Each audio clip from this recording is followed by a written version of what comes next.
Nih, komparasi antara 4 naskah Torah.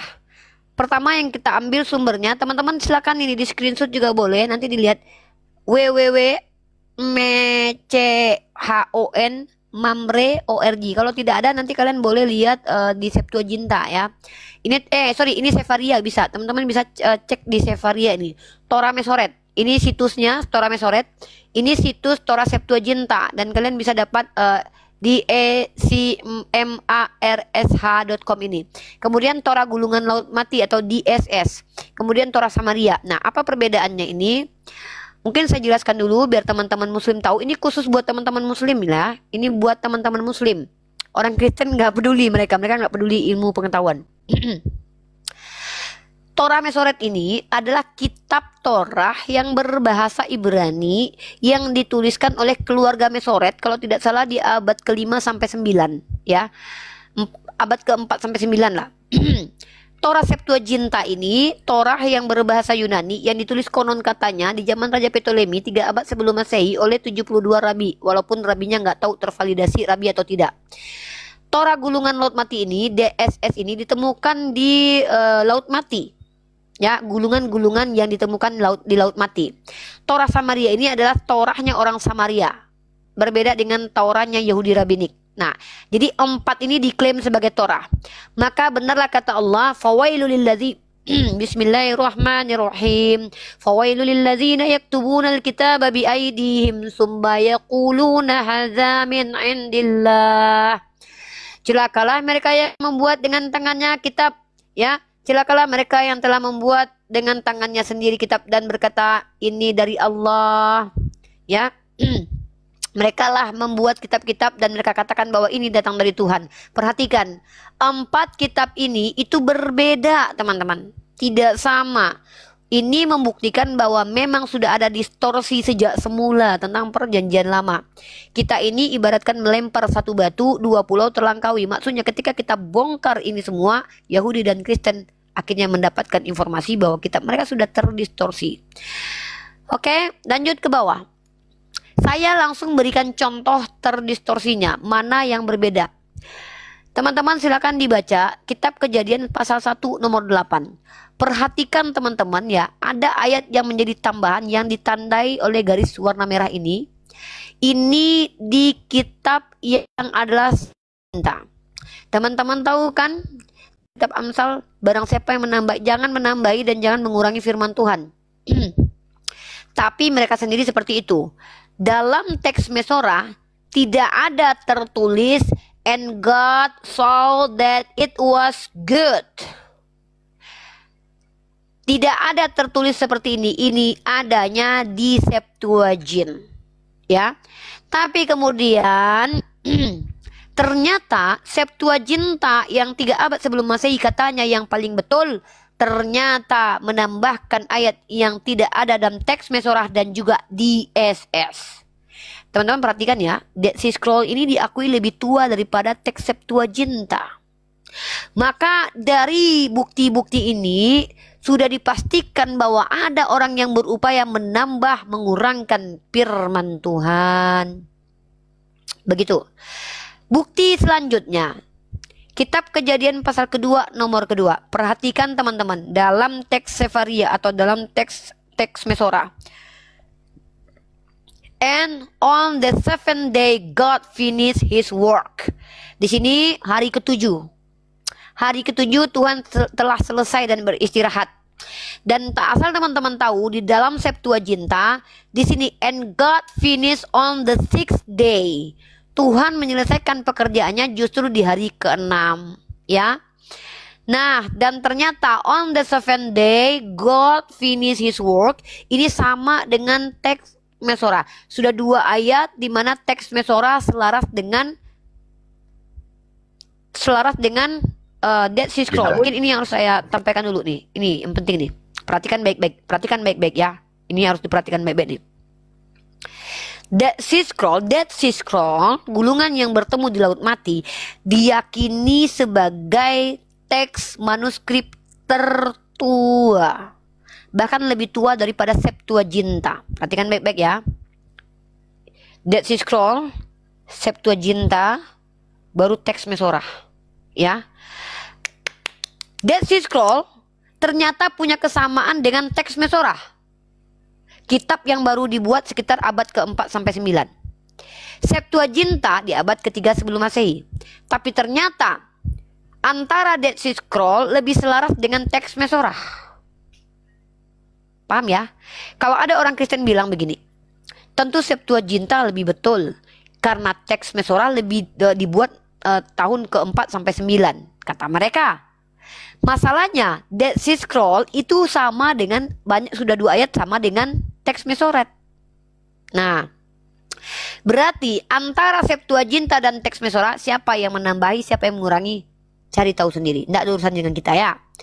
Nah, bukti ketiga, kita kasih ayat semua nih. Kejadian pasal ke-11, nomor, kita besarkan ini dulu ya. Kejadian 11, nomor 12 sampai 13. Perhatikan. And Arphaxad lived alive 530 years. Ya. Tapi teman-teman, dikatakan di sini dalam teks Septuaginta, Arphaxad lived 135 years. Jadi di sini ada perbedaan jumlah angka hidupnya si Arphaxad itu. Namanya Arphaxad atau Arphaxad gitulah, kurang lebih ya. Arphaxad. Nah, gitulah.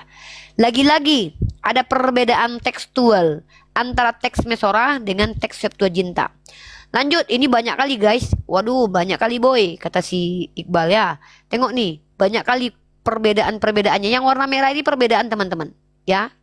Ini perbedaan-perbedaan. Yang mau PDF-nya lewat ini aja. Lewat WA aja. Saya bagikan ini semoga jadi pahala jariah untuk Ustadz Kamarudin ya. Karena beliau luar biasa, beliau mencari ini detail dan kami mendapatkan kajian dari beliau. Semoga Ustadz Kamarudin diberikan kemudahan oleh Allah dalam apapun urusannya. Ini ilmu yang bermanfaat. Di sini teman-teman, and Eber live atau live ini kalau bahasa Inggrisnya live ya. 430 years. Di sini and Eber lived after he begot Peleg 430 years. Ya, 430 years. Di sini 430 years, tapi setelah diganti kata-katanya ada tambahan teman-teman. Ini kalau kita dalam ranah Islam ini udah parah ini, udah distorsi parah ini. Ya, ada penambahan, ada pengurangan. Nah, maka ini membuktikan bahwa teman-teman kalau mau mendengarkan dalam teks Mesorah nanti kalian baca sendiri aja lah. Intinya saya menunjukkan bahwa ada perbedaan keempat nih. Perhatikan nih. Ya, yang tanda merah nanti kalau kalian dapat PDF-nya dari saya kasih kalian baca. Ya, aku bukan orang Inggris, wajar lah bahasa Inggrisku berantakan. Kau pikir bapak mamaku orang Inggris? Kau bahasa Indonesia aja kok gagal. Mending aku bahasa Indonesiaku lancar. Kau ditanya apa arti anak Allah? Adalah Allah. Kau ya, itu pula yang aku permasalahkan bahasa Inggris. Kau udah tahu aku lagi belajar bahasa Inggris hantu ya. Ya, jadi teman-teman banyak ya nih, aduh kalau aku baca nih semuanya banyak kali. Nah, ini data tentang perbedaan antara 4 teks Mesorah dulu Bible. Nah, sekarang ini nih. Ini perjanjian baru nih. Tadi kontradiksi atau perbedaan antara teks Torah. Sekarang kita ke perjanjian baru. Perjanjian baru teman-teman banyak. Aduh, kalau aku tunjukkan banyak ya. Yang mau minta sama aku WA ya. Nih, minta sama aku. Capek aku bacain banyak kali bah. Udah, tengoklah satu-satu nih ya. Nih ya. Nih, tengok nih satu-satu kita contoh. Yesus ke bait Allah sebelum melihat pohon ara atau sesudah? Di Matius sebelum. Di dalam kitab Markus sesudah. Mana yang betul ini woi? Woi, parah kali kitab kalian woi. Banyak kali masalah, banyak kali musibah di kitab kalian. Siapa yang membuat permohonan agar duduk di sebelah kanan dari kiri Yesus? Sang ibu. Di dalam Matius mamanya. Di Markus anak-anaknya. Parah kali kitab kalian ini loh. Waduh, harus teliti kali kitab ini. Ya, parah kali ini. Yesus menyembuhkan pengemis yang buta di Yeriko pada saat Yesus keluar atau tiba di Yeriko. Di Matius setelah keluar. Di Markus setelah keluar. Di Lukas pas tiba di Yeriko. Parah kali kitab kalian loh. Wih, parah kali wih. Inilah contoh-contohnya ya. Lanjut. Ini nih. Bible menurut para ahli. Teman-teman, ini footnote-nya. Ini agak menyakitkan teman-teman, maaf ya. Aduh, gak tega aku loh. Udah babak belur kalian memang. Udah gak ada harga diri. Astagfirullah.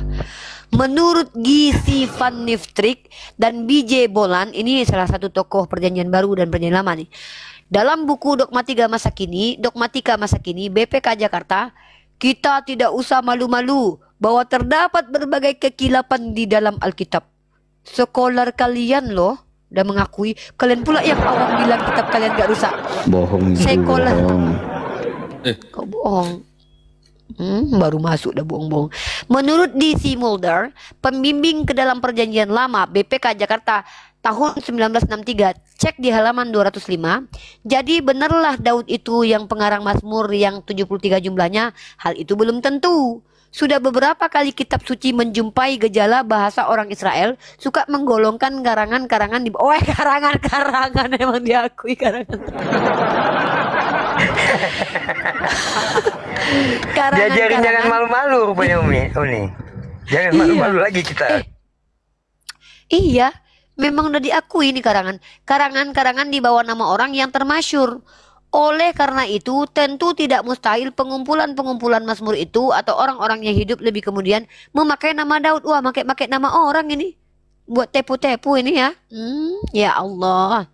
Banyak kali guys, banyak kali aku punya literasinya. Ini lagi capek juga nunjukin kebobrokan Bible-nya. Nah, ini tema lagi nih.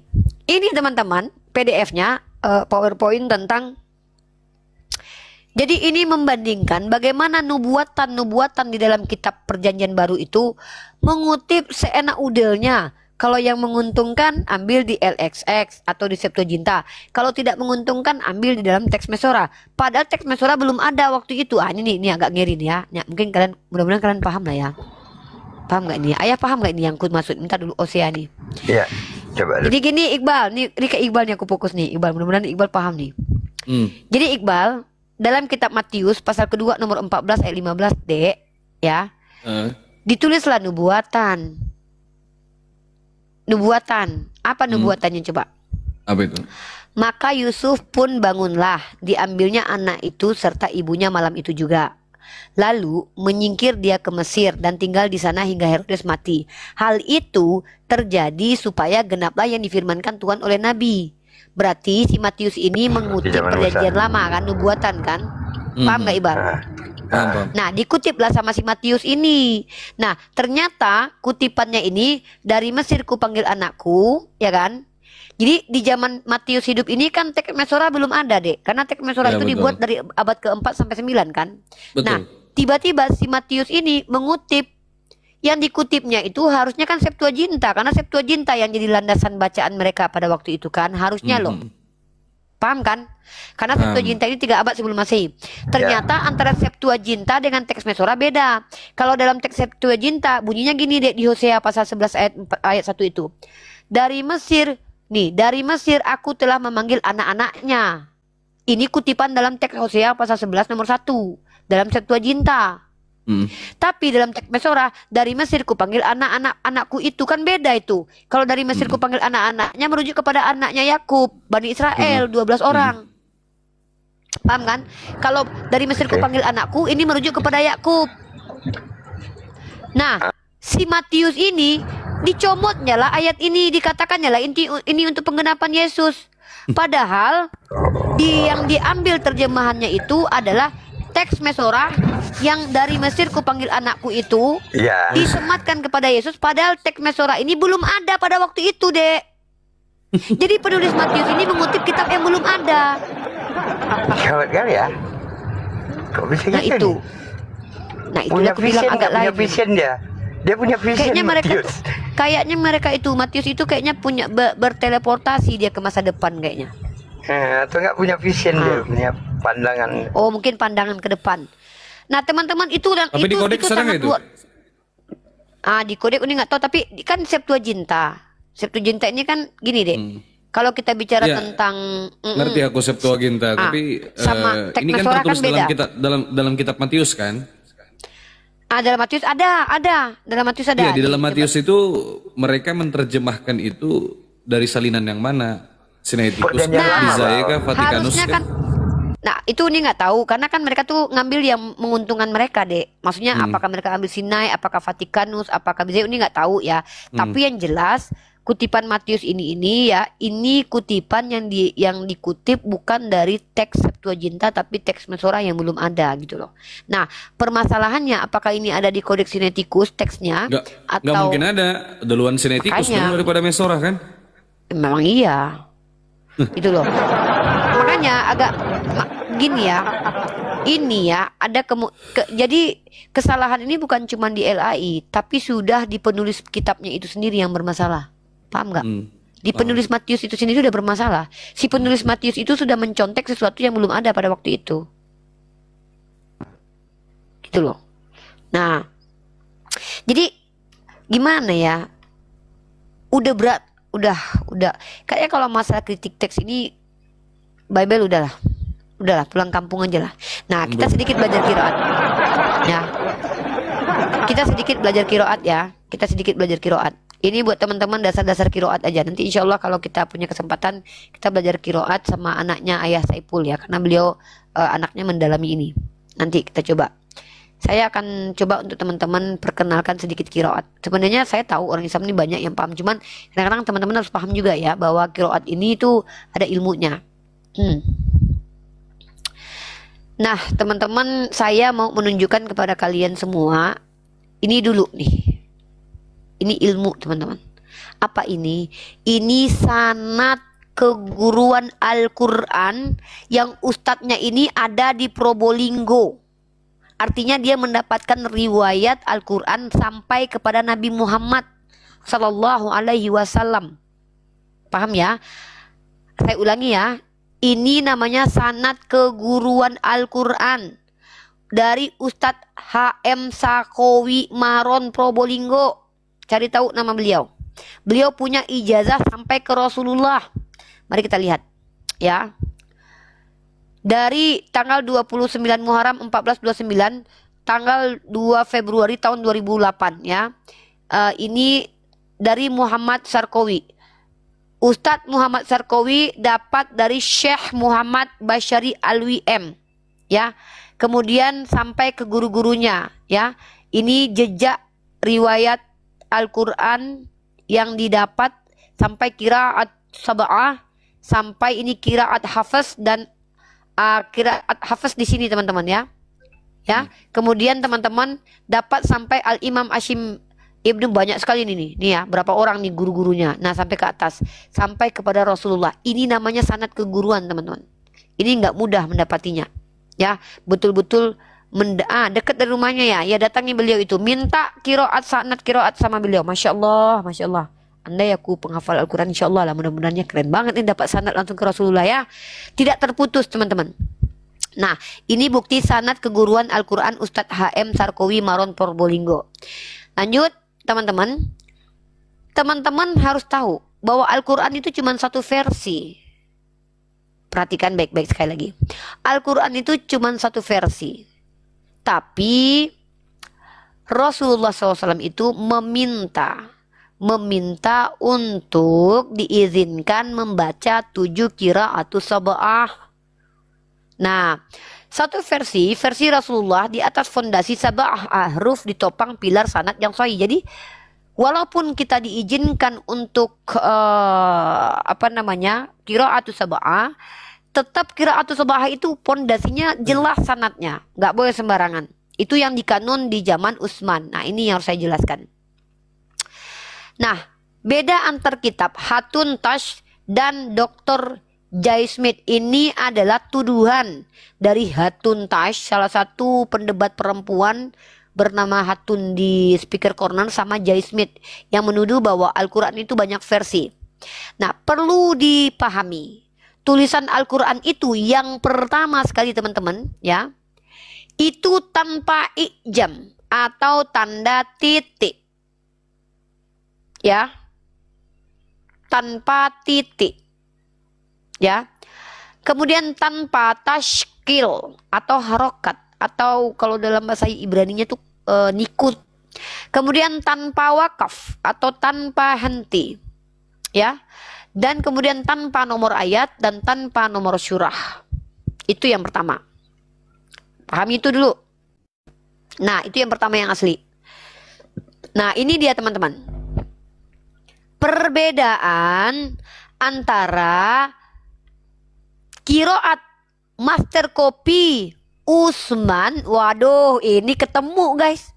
Perbedaan kiroatnya antara kopian atau antara tekstual Utsmani dan beberapa mushaf, teman-teman. Ini perbedaannya.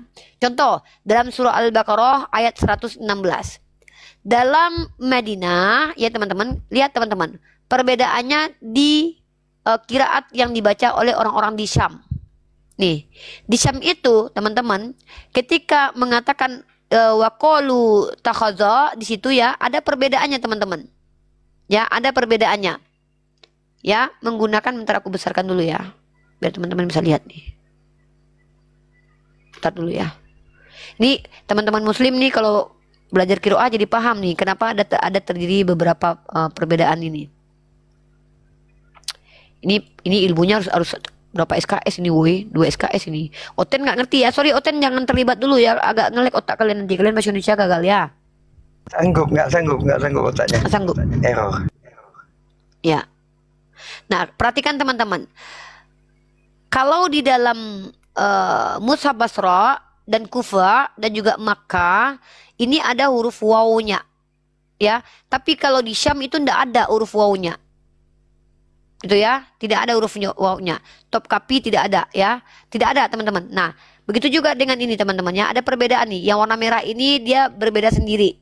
Di sini juga berbeda. Inilah yang disebut dengan perbedaan qiraah. Apakah berubah makna teman-teman? Ya, ntar dulu aku tutup dulu.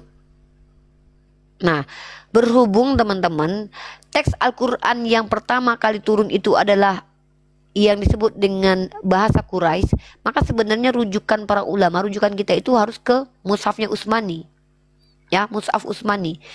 Ya, Mushaf Utsmani ini merujuk kepada salinan yang dibukukan, dikodifikasi di zaman Abu Bakar, karena itu mengambil salinan dari Hafsah. Harusnya mengikuti itu. Nah, seandainya pun ada kiroat diizinkan sama Rasulullah, tapi harus mengikuti standarisasi bahasa Arab yang benar, gitu. Memang ada perbedaannya gitu loh, ya. Maka yang benar yang mana? Semuanya benar, karena itu diizinkan oleh Rasulullah. Nah, itu namanya kiroat. Di Kristen versi buatan manusia sendiri gitu loh, ya, gitu. Apalagi ya? Ini harus di kampus, ini harus kutunjukkan satu-satu. Susah aku di sini kalau menjelaskannya ke kalian bahasanya apa guys. Nah, apalagi ya. Nah, ini sabah a'aruf teman-teman ya. Nih kita baca sabah a'aruf dulu. Jadi sabah a'aruf itu bukan cuma dialek aja perbedaannya, ada beberapa perbedaan ntar biar teman-teman paham nih. Nah ya. Jadi sabah a'aruf atau 7 huruf atau abjad. Nah, jadi bukan cuma abjad aja ya. Ada abjad, ada tepian, atau ada cara, atau ada ragam, atau ada jenis, atau ada macam. Dari hadis riwayat Imam Bukhari nomor 2980, Jibril membacakan Quran kepadaku dengan 1 huruf, dan aku terus saja meminta tambahan hingga akhirnya berhenti dengan sabah a'aruf. Ini sahih, artinya diizinkan.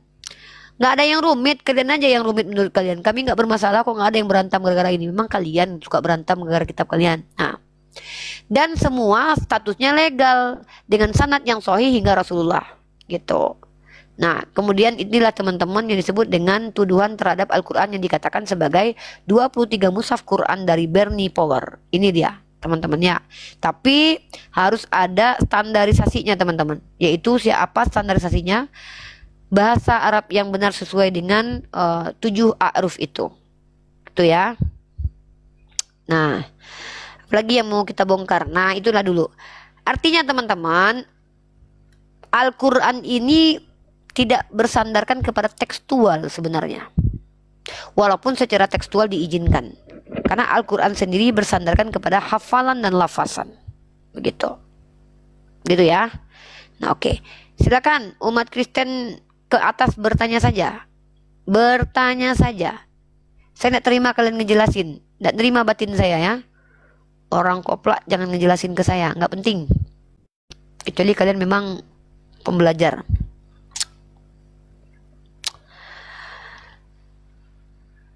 Halo Li.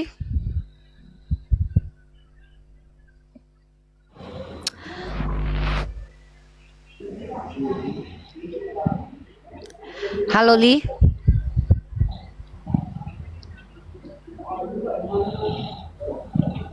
Amat tidur dia.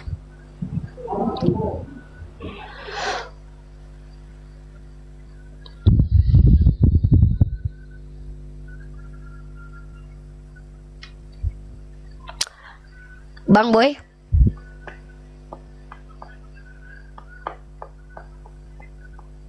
Halo, Bang Boy. Halo. Berat, saudara.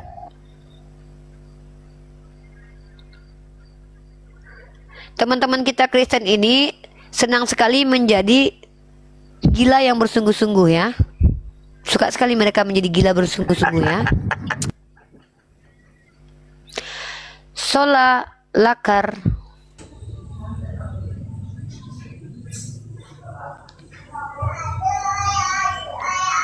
Halo. Halo.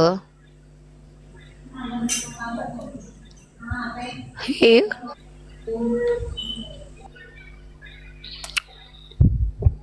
Ya, iklan nih.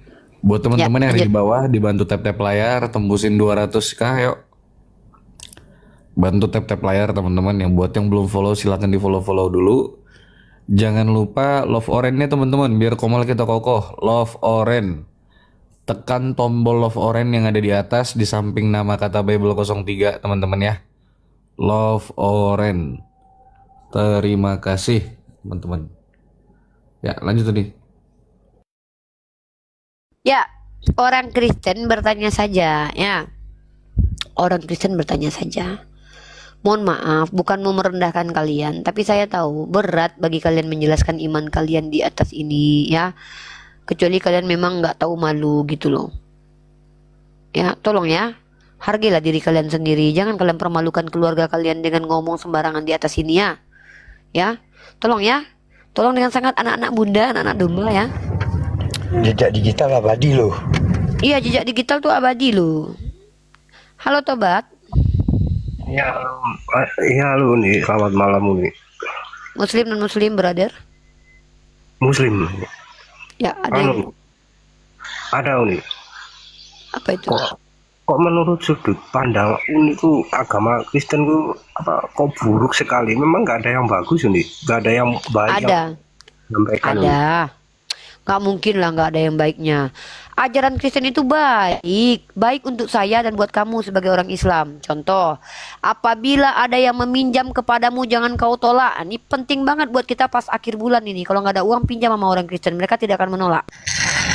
Ya, ada lagi ajarannya. Jangan kau melawan orang yang jahat kepadamu. Jadi kita kalau lagi boring, bosan, pengen tampar muka mereka, mereka kan akan melawan. Ya, jadi kalau kalian pengen mengeluarkan hasrat-hasrat psikopat kalian tanpa dihukum, tampar aja orang Kristen, mereka gak akan lawan. Baik ini buat samsak. Iya nih. Kalau kalian pengen motor, minta sama orang Kristen, jangan mengambil kembali apa yang sudah diambil daripadamu. Enak kalian.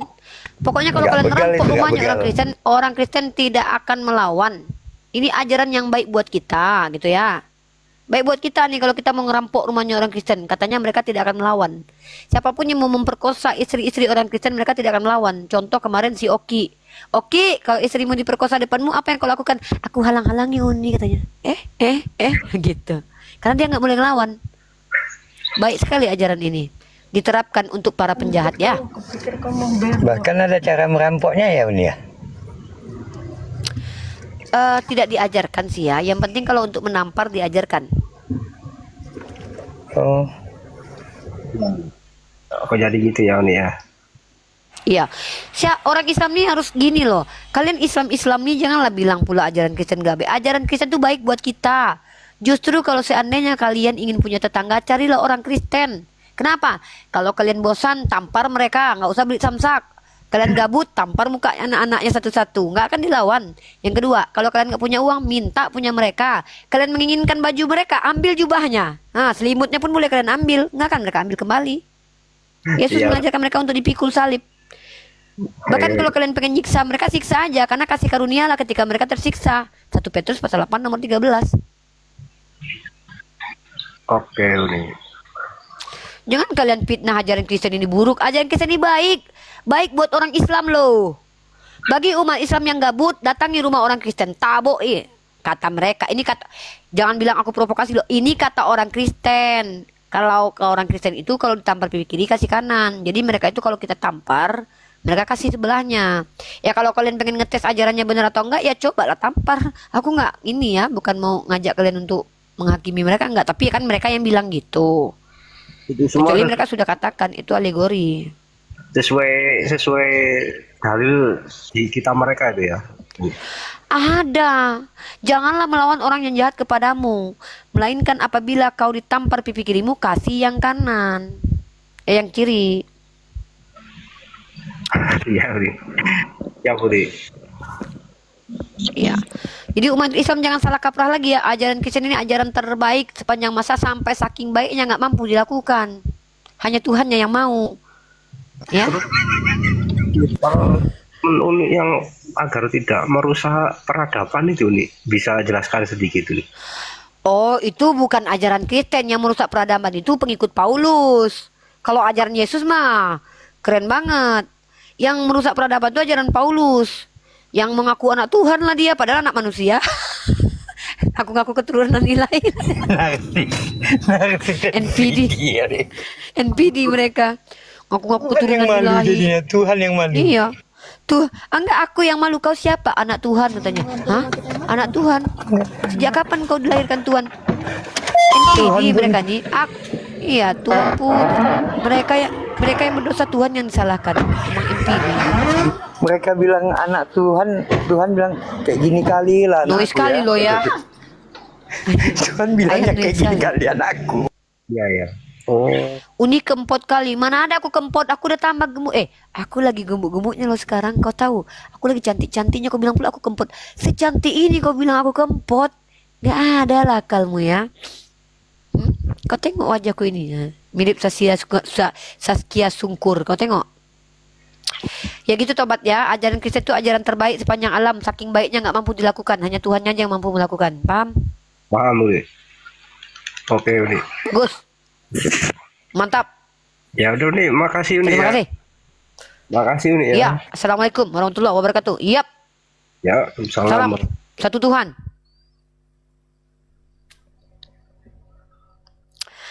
Menyala bangku. Jelek kali suaraku ya. Halo, SM Situmeang, Jiumio, Muslim dan Muslim.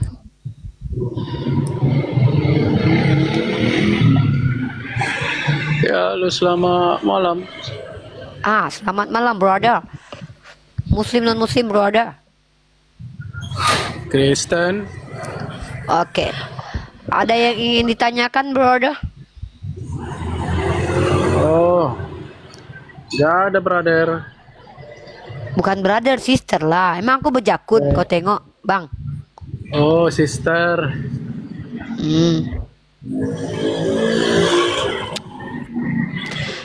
Lagi abang kesini mau ngapain, Bang Situmeang? Oh, cuma mau lihat-lihat aja. Oh yaudah, abang standby dulu ya di sini ya, duduk aja ya, belajar ya. Jiomio, Jiomi,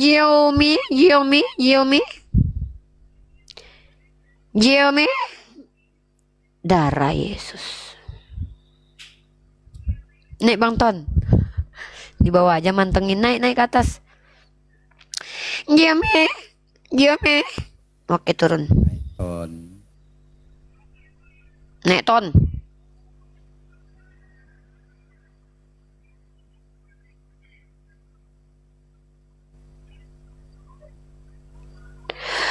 Aku percaya Yesus hadir ke dunia bukan sebagai Tuhan, apalagi sesembah.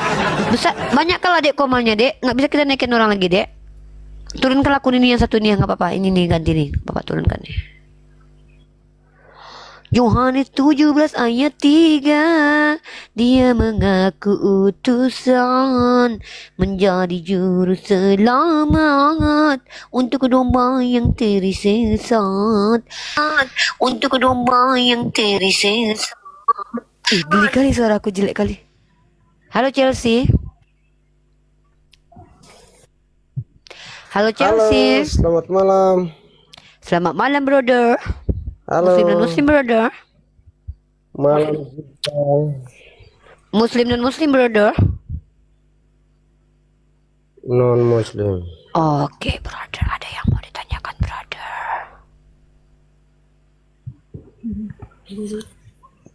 Ada yang mau ditanyakan brother. Cuma ikut aja dia. Satu lagu buat brotherku. Cuma ikut. Ya, satu lagu buat Anda. Hai manusia, ajeng jeng jeng, sembahlah Tuhanmu yang mematikan, ajeng jeng jeng, bukan dimatikan. Dialah Allah Tuhan satu-satunya, tempat bergantung bukan Tuhan yang digantung. Gitu. Ya Chelsea, bagaimana suara saya? Menurut Anda? Mantap. Baik. Mantap sekali. Iya. Gimana? Ada masalah yang mau kita selesaikan? Kalau sesuai dengan lagu tadi, Ya. menurut saya itu Tuhan Yesus itu tidak mati.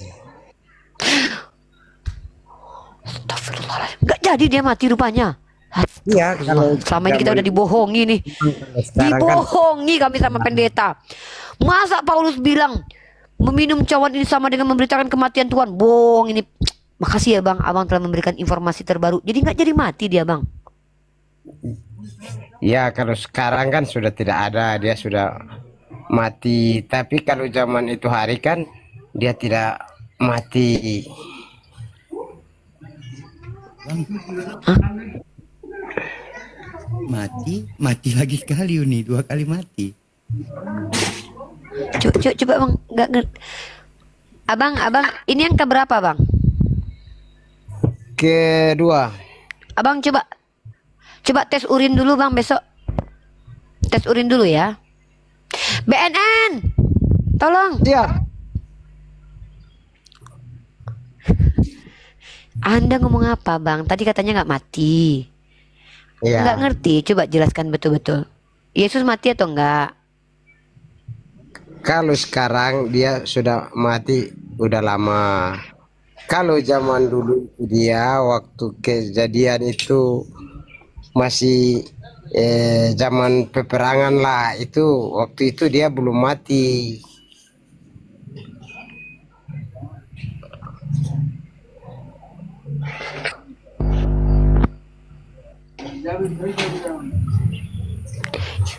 Tolonglah dulu ada yang bantuin aku nggak menerjemahkan. Nggak sanggup. Sekali lagi bang, gimana bang?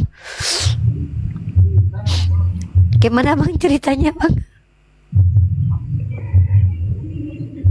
Coba host kasih jelas dulu supaya biar aku lebih ngerti lagi tah. Oh, Tadi kami pikir saya kan nyanyi, saya kan menyanyi tadi. Hai manusia, ajeng jeng jeng, sembahlah Tuhanmu yang mematikan, ajeng jeng jeng, bukan dimatikan. Itu asal muasalnya tadi. Lalu Anda berkata, Tuhan saya tidak mati, tapi mati. Mati sih, tapi nggak mati. Mati, tapi nggak mati. Kayak mana itu? Nggak ngerti saya. Gimana coba?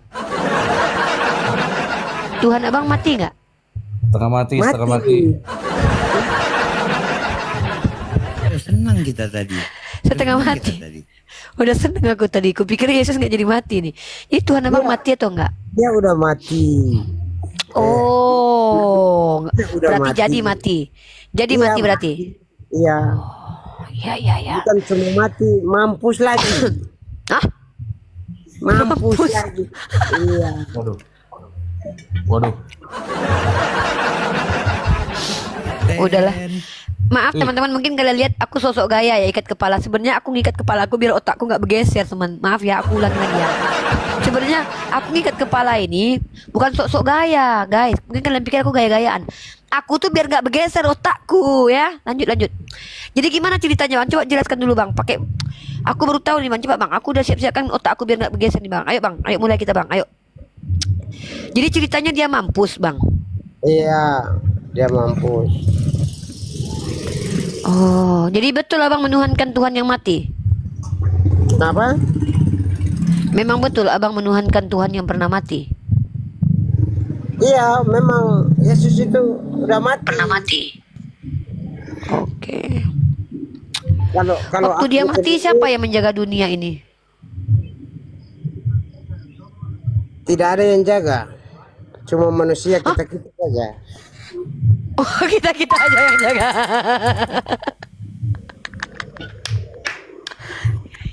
Selamat malam Kak Rifa.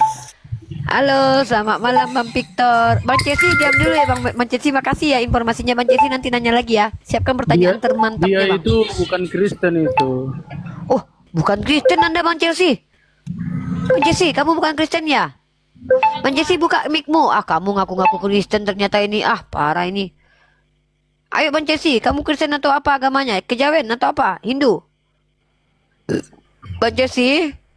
Ya. Wah, ditipu ya aku. Abang Kristen atau apa agamanya? Islam ya? Kristen. Wah, Kristen dia Bang Sumatewang. Situmayang. Bang Situmayang. Kristen dia loh. Coba tunjukkan KTP-nya bilang. Tunjukkan KTP-mu Cesi kata Situmayang. Ada. Ah, ada. Bisa buka cam katanya tuh. Soalnya kalau Kristen nggak ada seperti itu kalau bicara. Wah. Orang Kristen kalau bicara kayak mana rupanya Bang Situmayang? Kalau orang Kristen kayak mana rupanya? Orang Kristen pokoknya yang seperti itu nggak ada bicaranya. Oh nggak ada, oke lah ya. Udah Bang Cesi, kau gagal kekristenanmu, udah. Bang Cesi, kau gagal kekristenanmu, udah. KTP-nya aja Kristen, tapi nggak pernah mungkin baca atau mungkin pergi beribadah. Hanya juga KTP mungkin aja. ya. Jadi dia seperti itu, nggak ngerti. Oke lah ya, kita sapa dulu banyak kali kawan-kawan kita yang udah masuk ya. Bang Situmayang bibit dulu ya. Mom, diam dulu ya Mom. Oke, kita sapa dulu nih. Ada Alpha dan Omega nih. Ya, Alpha dan Omega dan Victor nih. Siapa yang mau bicara dulu nih? Alpha atau Victor? Saya aja dulu, bentar aja Kak Rifa. Ya, silakan Victor bertanya saja.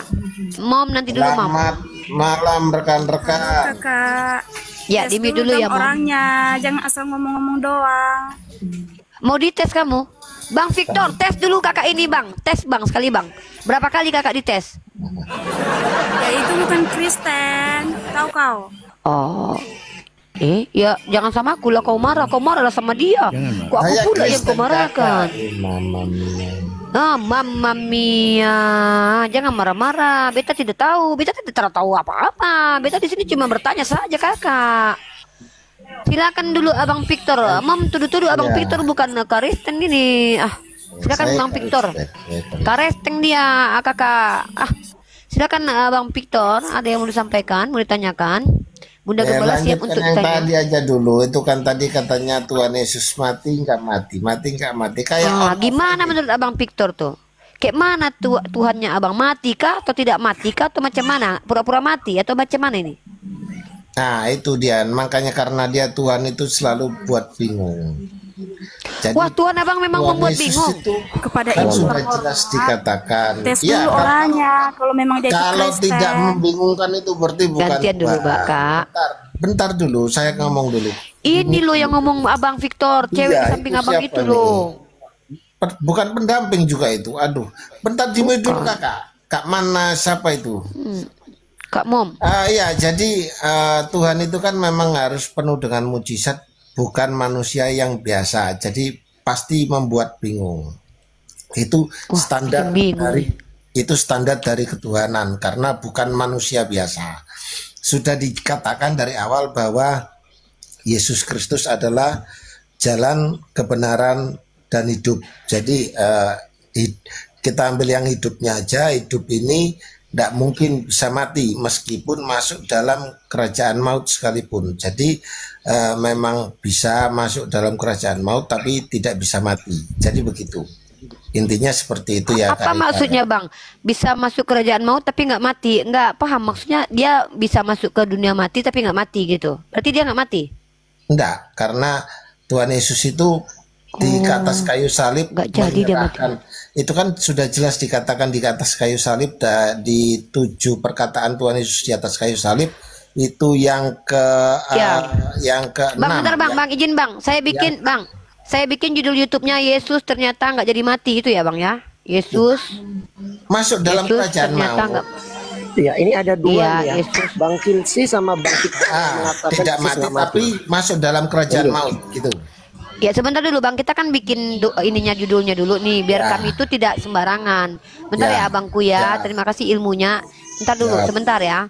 Abang diam dulu, di mute dulu yang lain semua. Saya mau prolog dulu bentar. Bismillahirrahmanirrahim. Assalamualaikum warahmatullahi wabarakatuh. Saudara-saudara yang terkasih, kita sudah mendapatkan informasi terbaru. 6 tahun saya berdiskusi, baru kali ini saya mendengarkan satu kabar yang cukup menggembirakan saudara-saudara. Ternyata ada 2 saudara kita bernama Chelsea dan Abang Victor mengakui bahwa ternyata Yesus tidak pernah mati, saudara-saudara. Coba dikonfirmasi Abang Victor, betulkah yang saya sampaikan bahwa menurut Anda sebagai orang Kristen, Yesus tidak pernah mati? Silakan dijawab Abangku. Tuhan Yesus itu adalah jalan, kebenaran, dan hidup. Meskipun masuk dalam kerajaan maut, dia tidak mati. Jadi seperti itu kan. Sudah jelas. Namanya saja hidup. Terus yang dikubur 3 hari 3 malam itu siapa Bang? Itu kan masuk dalam kerajaan maut. Yang dikubur 3 hari 3 malam itu siapa? Masuk dalam kerajaan maut. Bukan berarti mati Bang. Iqbal, ini Iqbalnya nggak, maaf ya Bang Victor ya, adik saya ini memang kurang memiliki roh-roh kudus ya. Saya ajarkan dulu ya. Iqbal, gini deh. Ya, saya ngerti. Tuhan Iqbal, gini loh Iqbal. Jalan, kebenaran, ya dan enggak Bang, saya bantu Abang menjelaskan Iqbal nih Bang ya. Iqbal ini dia nggak punya roh kudus nih. Iqbal, maksud Bang Victor ini dek, Yesus itu sudah masuk ke dalam alam maut, tapi dia nggak mati. Gitu, dia udah masuk ke alam kematian tapi dia nggak mati. Maka Paulus ini salah ketika mengatakan, wah, dipanggil abangmu dulu Kak, diam dulu Kak, mute dulu Kak. Maka ya si Iqbal ini nggak ngerti dia nih, soalnya dia nggak punya roh kudus ya. Maka abangku Paulus salah dalam 1 Korintus pasal 11 nomor 26. Sebab setiap kali kamu makan roti ini dan minum cawan ini, kamu memberitakan kematian Tuhan sampai ia datang. Berarti ini si Paulus salah, Abang Victor benar nih ya. Teman-teman perhatikan ya, Abang Victor menyatakan bahwa Yesus itu tidak pernah mati ya, tapi dia cuma masuk ke dalam alam maut aja. Sama kayak gini misalkannya, kamu jatuh, enggak, saya cuma nyungsep aja ke dalam got. Jatuh, enggak jatuh. Gitulah kira-kira. Iqbal paham ya Iqbal ya? Silakan Bang Victor. Kita sampaikan dulu persepsi bahwa mati yang dimaksud oleh Kak Rifa ini sama enggak dengan apa yang saya maksudkan masuk dalam kerajaan maut gitu. Ya, mati ini Bang ya, terangkat ruhnya berpisah dengan jasadnya jadi mayat ya Bang. Itu mati namanya Bang. Jadi mayat Bang. Jasadnya enggak ikut. Ya enggak ikut lah, masa jasadnya ikut. Tubuhnya benar. Pak, enggak ada ceritanya orang mati. Enggak ada ceritanya orang mati ketabrak mobil. Enggak Pak, bentar Bang Ben. Pak, tidak ada ceritanya di dunia ini ada orang mati ketabrak mobil jasadnya langsung hilang, ikut mati gitu, ikut pergi menghilang kemana, kan enggak ada gitu Pak. Jasadnya itu tergeletak enggak bergerak Pak, ruhnya yang pergi Pak. Itu namanya mati Pak. Ya, berarti sependapat. Ya, seperti itu. Ya udah kalau gitu Yesus mati atau enggak Pak? Mau direvisi nih? Loh, enggak, Tuhan Yesus tidak pernah mati karena kan sudah jelas adalah jalan, kebenaran, dan hidup. Ini gara-gara Iqbal nih, Iqbal punya perkara nih. Itu sudah jelas Kak. Jadi makanya tidak bisa mati. Hanya memasuki alam. Biasanya kan Jakarta versus Everybody. Kerajaan maut itu aja. Ya pokoknya Pak Victor saya benarkan malam ini, pokoknya Pak Victor the best deh. Artinya Yesus tidak mati ya Pak ya, tapi masuk ke dalam alam maut sama seperti sama seperti saya. Unirifa, kau jatuh tadi? Enggak Iqbal. Nah terus kenapa badanmu kena lumpur? Masuk aja ke dalam got, kayak gitulah kira-kira ya Pak ya. Ya betul. Ini saya dukung Pak Victor ya. Karena Victor ya. Di atas kayu salib itu Tuhan Yesus di yang ke-6 itu, perkataan Tuhan Yesus yang ke-6 itu menyatakan bahwa ke dalam tanganmu kuserahkan nyawaku, bukan dicabut oleh maut. Biasanya kan kalau kita tahu kan maut yang mengambil. Nah, ini enggak, ini Tuhan Yesus menyerahkan nyawanya kepada Sang Bapa. Habis gitu ya jadi apa gimana Pak Victor? Apa deh? Nih, Parkon bentar ya, angkat galon. Galon. Gimana? Pak Victor, saya mau tanya sama Pak Victor nih, ya. Bagaimana pendapat Bapak dalam 1 Korintus pasal 11 nomor 26? Paulus mengatakan Tuhan mati. Gimana itu? Sebab setiap kali kamu makan roti ini dan minum cawan ini, kamu memberitakan kematian Tuhan. Ini kayak mana ceritanya, Pak? Ya, ini kan Paulus ini kan memberitakan kepada orang-orang yang ada di sana. Tapi sebenarnya nggak mati ya, Pak Victor ya? Nggak bisa, kan sudah jelas. Tuhan Yesus menyatakan bahwa Pak Victor, bantah Uni pakai ayat ini Pak Victor. Saya bantu Pak Victor. Saya tambahin ayatnya Pak Victor. Pak Victor baca KPR 19 nomor 25 Pak Victor. Coba dibaca. Mantap itu Pak Victor. Saya lagi tiduran tadi lewat kelihatannya aja numpang lewat terus mampir gitu ke Kak Rifa ini. Iya, jadi di KPR 1925 itu dikatakan gini Pak Victor. Apakah tentang Yesus yang telah engkau bunuh, tapi Paulus mengatakan tidak, dia tidak mati. Itu mantap itu Pak Victor. Lanjut. Iya. Pak Victor, kita gantian ke yang lain dulu Pak. Yang terakhir Kak Rifa untuk penutup. Jadi Allah yang kita kenal dalam Yesus Kristus itu harus masuk ke dalam kerajaan maut untuk menyelamatkan orang-orang yang sudah mati. Jadi Tuhan Yesus hadir di awal SM ya, awal sebelum Masehi. Jadi yang sebelum Masehi sebelumnya itu bagaimana cara penyelamatannya, bahwa Allah sudah hadir dalam tubuh Yesus Kristus ya dengan cara masuk ke dalam kerajaan maut juga. Jadi untuk menyelamatkan, dan sekaligus ada di Petrus itu kalau nggak salah, hai maut di mana sengatmu, itu ada tertulis di Alkitab. Jadi gitu Kak Rifa. Terima kasih banyak. Itu iman percaya Kristen untuk percaya bahwa Yesus adalah Tuhan dan Juru Selamat. Makasih, selamat malam. Selamat malam, saya aja Pak Victor jadi narasumber aja. Jangan turun sini aja Pak. Asik Bapak ini. Oke, Alpha dan Omega. Iya, saya sapa yang lain. Pak Victor luar biasa. Terima kasih informasi yang terbaru. Sehat-sehat. Alpha Omega coba minta dulu wifi di Alfamaret dulu. Nggak kedengaran suaranya.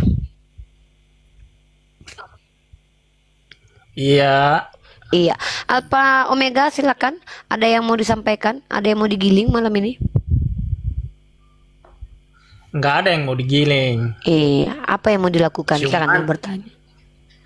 Cuman saya heran saja, ini roomnya kok yang dibahas kekristenan. Kristen hebat, Kristen Tuhan baik, hebat, Yesus hebat, Kristen hebat, makanya dibahas. Keren pokoknya Kristen. Enggak, mau nanya aja apakah memang ini roomnya untuk pembahasan Kristen atau Islam.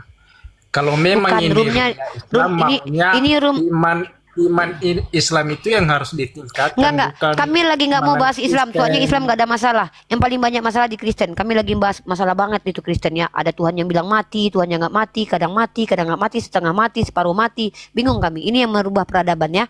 Kalau Al-Quran nggak ada masalah ya. Kalau mau tanya Islam, tanya sama Ustadz ya. Ya silakan, Alpha Omega ada pertanyaan? Ya itulah yang kutanya tadi. Apa pertanyaannya? Kalau memang nggak percaya dengan imanmu sendiri, ngapain bahas-bahas iman orang lain?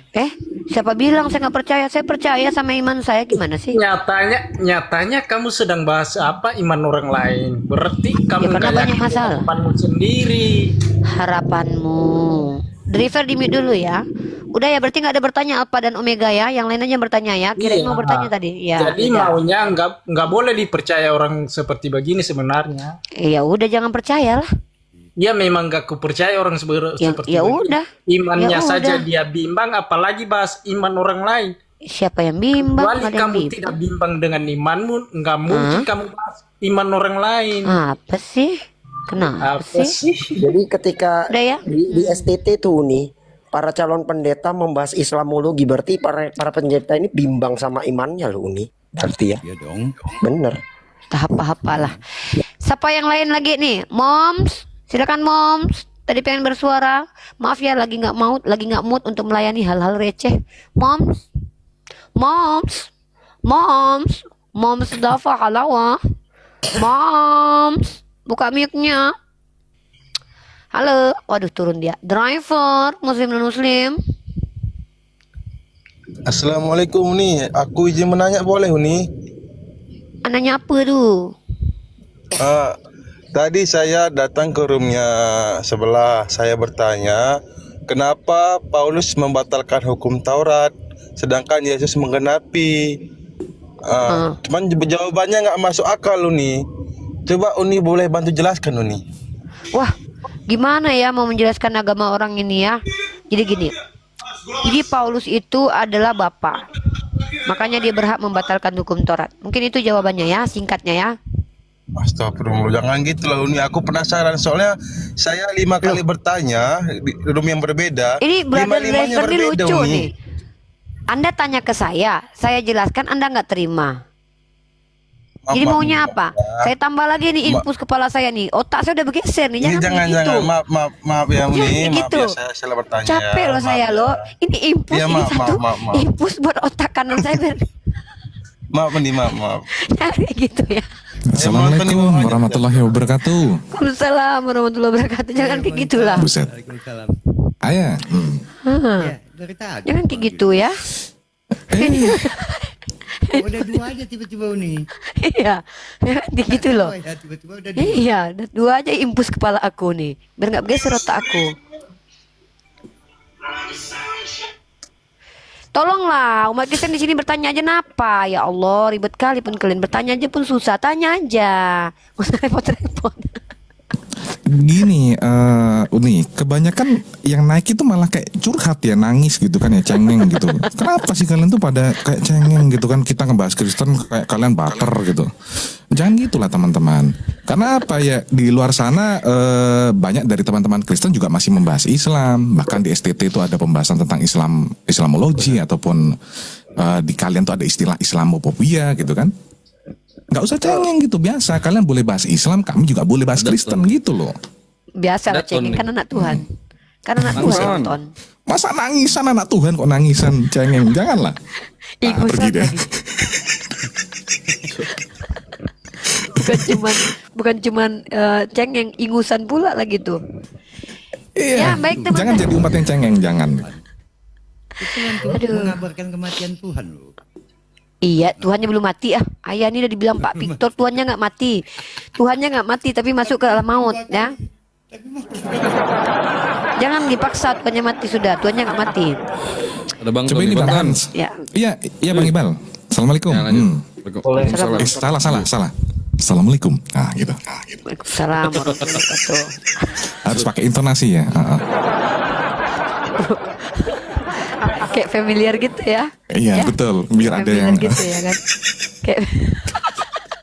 Kayak bukan Komal Hawa ini.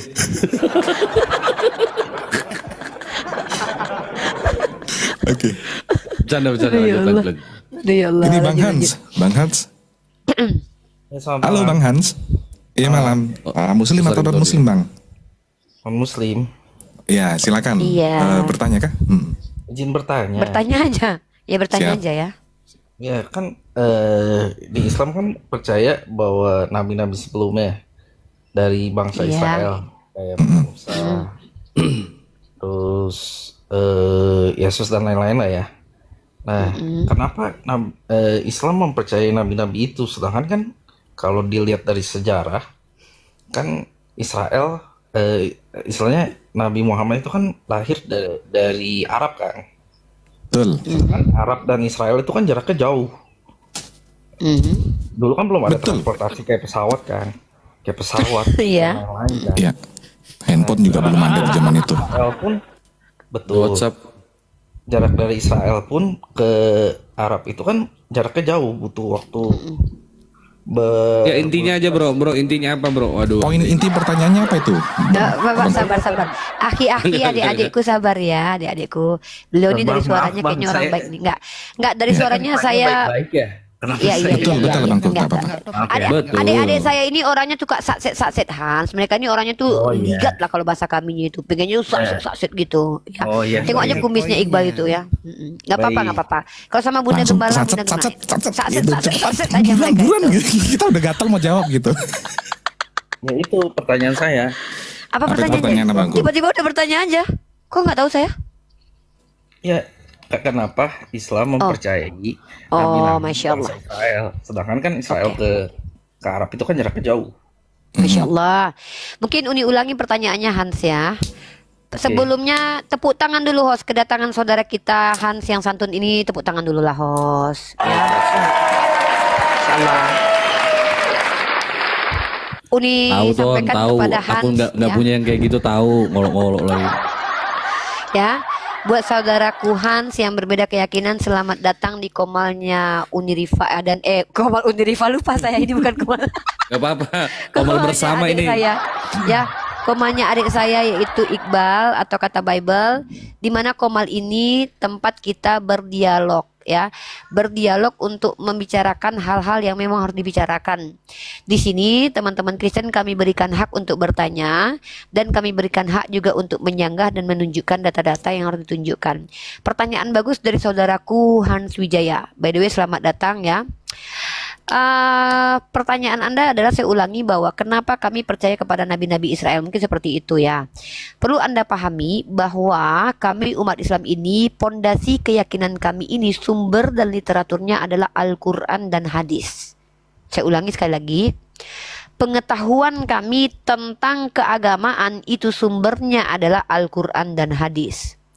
Maka kami percaya bahwa dulu ada nabi-nabi yang bernama Ibrahim alaihissalam, Musa alaihissalam, Yakub alaihissalam, Daud alaihissalam, Isa al-Masih putra Maryam alaihissalam, dari Al-Quran, dari hadis. Nah, kemudian muncul pertanyaan, loh Uni kan nggak ada pesawat waktu itu Uni, kok bisa Nabi Muhammad tahu? Nah, inilah yang disebut dengan wahyu. Nabi Muhammad itu ummi, tidak pernah membaca dan menulis, tidak pernah bertemu dengan orang-orang yang adalah orang-orang yang mengajarkan kepada beliau tentang ilmu, tentang pengetahuan tentang nabi-nabi terdahulu ya, tetapi beliau mendapatkan informasi dari wahyu dari Tuhan. Ya, dari Tuhan beliau mendapatkan informasi tentang para nabi terdahulu. Nah, perlu Anda ketahui, Musa atau siapa ya? Nabi Isa al-Masih putra Maryam itu menceritakan tentang kehidupan Musa, bukan berarti Yesus itu pernah ketemu Musa naik pesawat dulu, enggak. Tapi tentulah Yesus tahu tentang Musa karena Yesus membaca kitab Perjanjian Lama menurut iman kalian. Nah, jadi pengetahuan kami tentang nabi-nabi terdahulu itu karena kami diberitahukan oleh Tuhan melalui wahyu yang disebut Al-Quran. Apakah benar atau tidak informasi ini? Maka kita harus membuktikan sebagai umat Islam bahwa Al-Quran ini adalah wahyu. Bagaimana cara membuktikannya? Menggunakan rasio. Bagaimana lagi membuktikannya? Dengan membantah klaim Al-Quran. Kalau tidak terbantah berarti benar. Begitu. Ya, jadi dari mana kami tahu tentang para nabi? Dari Al-Quran. Seperti itu singkat jawabannya. Silakan Hans. Oke. Tadi kan Umi kan bilang bahwa Islam itu kan diturunkan di bangsa Arab, ya kan? Pakai bahasa Arab kan? Hadis dan Al-Quran juga berbahasa Arab kan? Betul. Nah, sedangkan kan Israel kan pakai waktu itu pakai bahasa Ibrani dan bahasa bahasa Yunani kan? Aramaik. Nggak ada Bani Israel pakai bahasa Yunani, dekku. Yang bahasa Yunani itu Yang bahasa Saya minum Yunani itu hampir menulis Bible muncrat baru nih. deh. Gara-gara Nabi pakai bahasa Yunani ini saya mau muncrat sampai minum nih. Buset. Kenapa nih? Nggak ada nabi-nabi pakai bahasa Yunani, pakai bahasa Ibrani semuanya. Nggak juga semua gitu loh. Oh iya Hans, bentar Han. Bentar Israel Han. itu kan Sebentar Dek. dia Adekku Hans, dengarkan ini dulu Dek. Kamu tahu nggak Dek, Ibrahim itu asalnya dari mana? Abraham. Apakah Abraham orang Israel gitu loh intinya langsung? Tahu kamu asalnya dari mana? Israel belum ada Asalnya, no. Nah, pinter abangku, mantap. Ya, pinter. Asalnya dari mana Abraham itu? Bang, izin, saya boleh nggak diskusi dua arah, jangan ditambah-tambahin, maksudnya biar enak gitu. Boleh, silakan. Oh iya, Maaf ya, siap. Maaf ya Bang. Ya, Bukannya saya nggak maksudnya gini Han. Ya, gini Dekku. Pertanyaan ini tuh gini loh. Kamu tahu tidak Abraham berasal dari mana? Abraham nggak tahu. Abraham itu berasal dari Irak. Oke. Ya, itu Irak itu masuk wilayah Arab atau masuk wilayah Eropa? Dulu kan belum ada wilayah Eropa, Arab dan lain-lain. Enggak, saya tanya, menurut kamu itu wilayah apa? Enggak, kalau zamannya Abraham dulu kan belum ada bangsa Eropa. Gini loh, kalau kita bicara tentang Arab, memang gini loh, Dek. Biar Uni kasih tahu dulu, Dek. Ini, Dek. Bahkan Paulus sendiri mengatakan bahwa Hagar itu adalah tipologi untuk bangsa Arab. Karena memang bangsa Arab itu nenek moyangnya kepada Nabi Ismail. Nah, kalau kita bicara sumber asal muasal, Abraham ini punya anak. Anak pertamanya namanya Ismail. Ismail ini juga didengarkan oleh Tuhan, bahkan dijanjikan Tuhan memiliki keturunan 12 keturunan yang adalah raja-raja. Begitu juga dengan Ishak. Ishak anak cucunya itu Bani Israel. Ismail itu Bani Arab, yaitu ada yang Nebayot. Kamu kalau baca sejarah ya, ada namanya suku Nabatea. Diduga itu adalah anak dari Ismail Nebayot. Ada suku lagi yang namanya Kedar.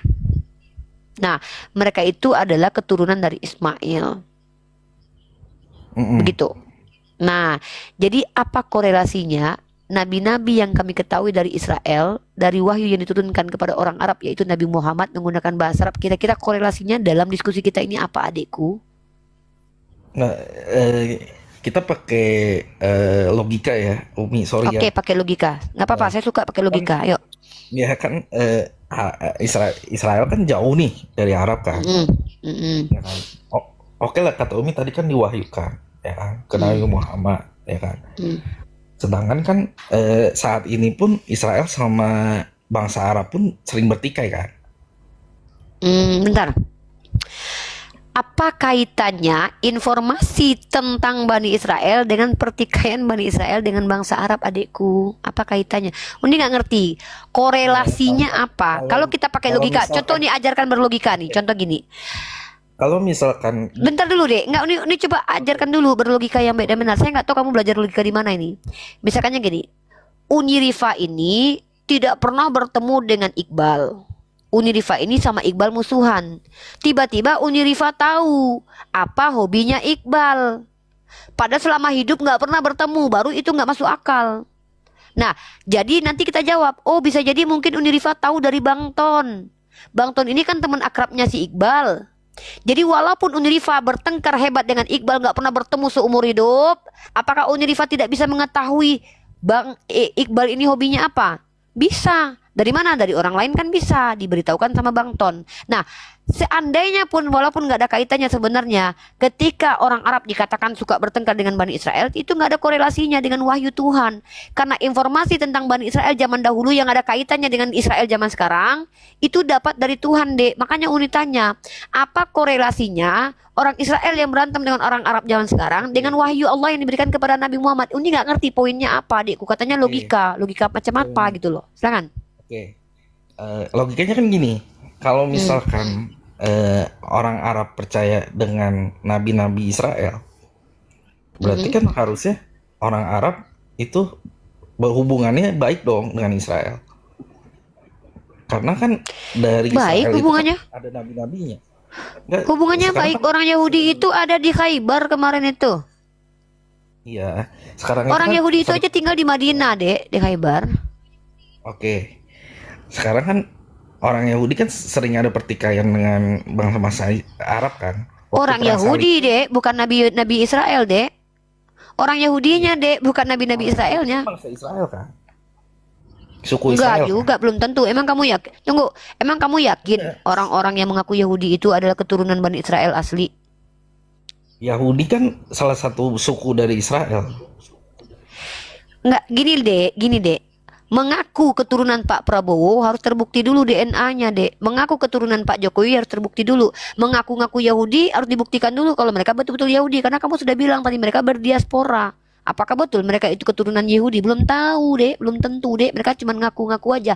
Dan apalagi kaitannya, Dek, dengan wahyu kepada Allah, wahyu kepada Nabi Muhammad dari Allah dengan yang terjadi saat sekarang ini, saya nggak ngerti. Gini loh ya. Kalau kamu bilang gini, kenapa orang Arab, bentar dulu. Kenapa orang Arab percaya nabi-nabi dari Israel? Ya karena memang kami yakin bahwa Israel atau Yakub itu adalah seorang nabi. Apa masalah? Oke. Nah, harusnya kan bangsa Arab, harusnya kalau secara logika, bangsa secara Arab logika gimana? Harusnya berdampingan dong. Harusnya. Karena berdampingan kok dulu? Kamu nggak tahu di zaman kekhalifahan Umar Ibn Khattab, waktu kunci Yerusalem diambil di tangan Sopronius, bukan cuma Yahudi yang berdampingan, Dek. Orang Kristen juga berdampingan dengan orang Islam pada waktu itu. Kamu nggak tahu zaman Khalifah Utsman. Kamu nggak tahu waktu Khalifah Utsmaniyah, Turki Ottoman, orang-orang Kristen dan Yahudi berada di bawah kepemimpinan Utsman.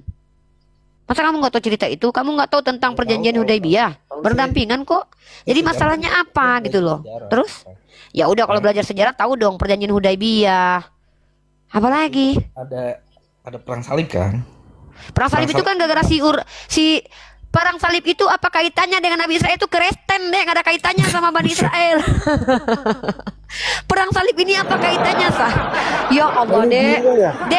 Perang salib itu tidak ada kaitannya dengan orang Yahudi. Perang salib ini digagas oleh Paus Urbanus kedua. Nggak pakai. Lah ini logikanya makin kacau, dengar ya. Ya logika mau juga Bani Israel gagal ini, Dek. Nabi-nabi Bani Israel, adikku, nggak apa-apa. Kita jangan bully beliau. Bisa jadi memang beliau nggak tahu. Saya kayak di ini. Iya, maaf. Kau ini terlalu lebay, kalau mau turun aja. Udah, Iqbal jangan, Dek.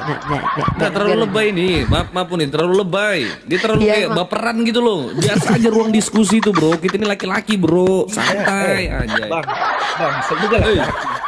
Pikul salib. Ya sudah, santai lah, selalu lah. Katanya pikul salib. Kalian tuh nggak, kalian yang laki-laki di sini, adik-adik saya ini laki orangnya, ya Han.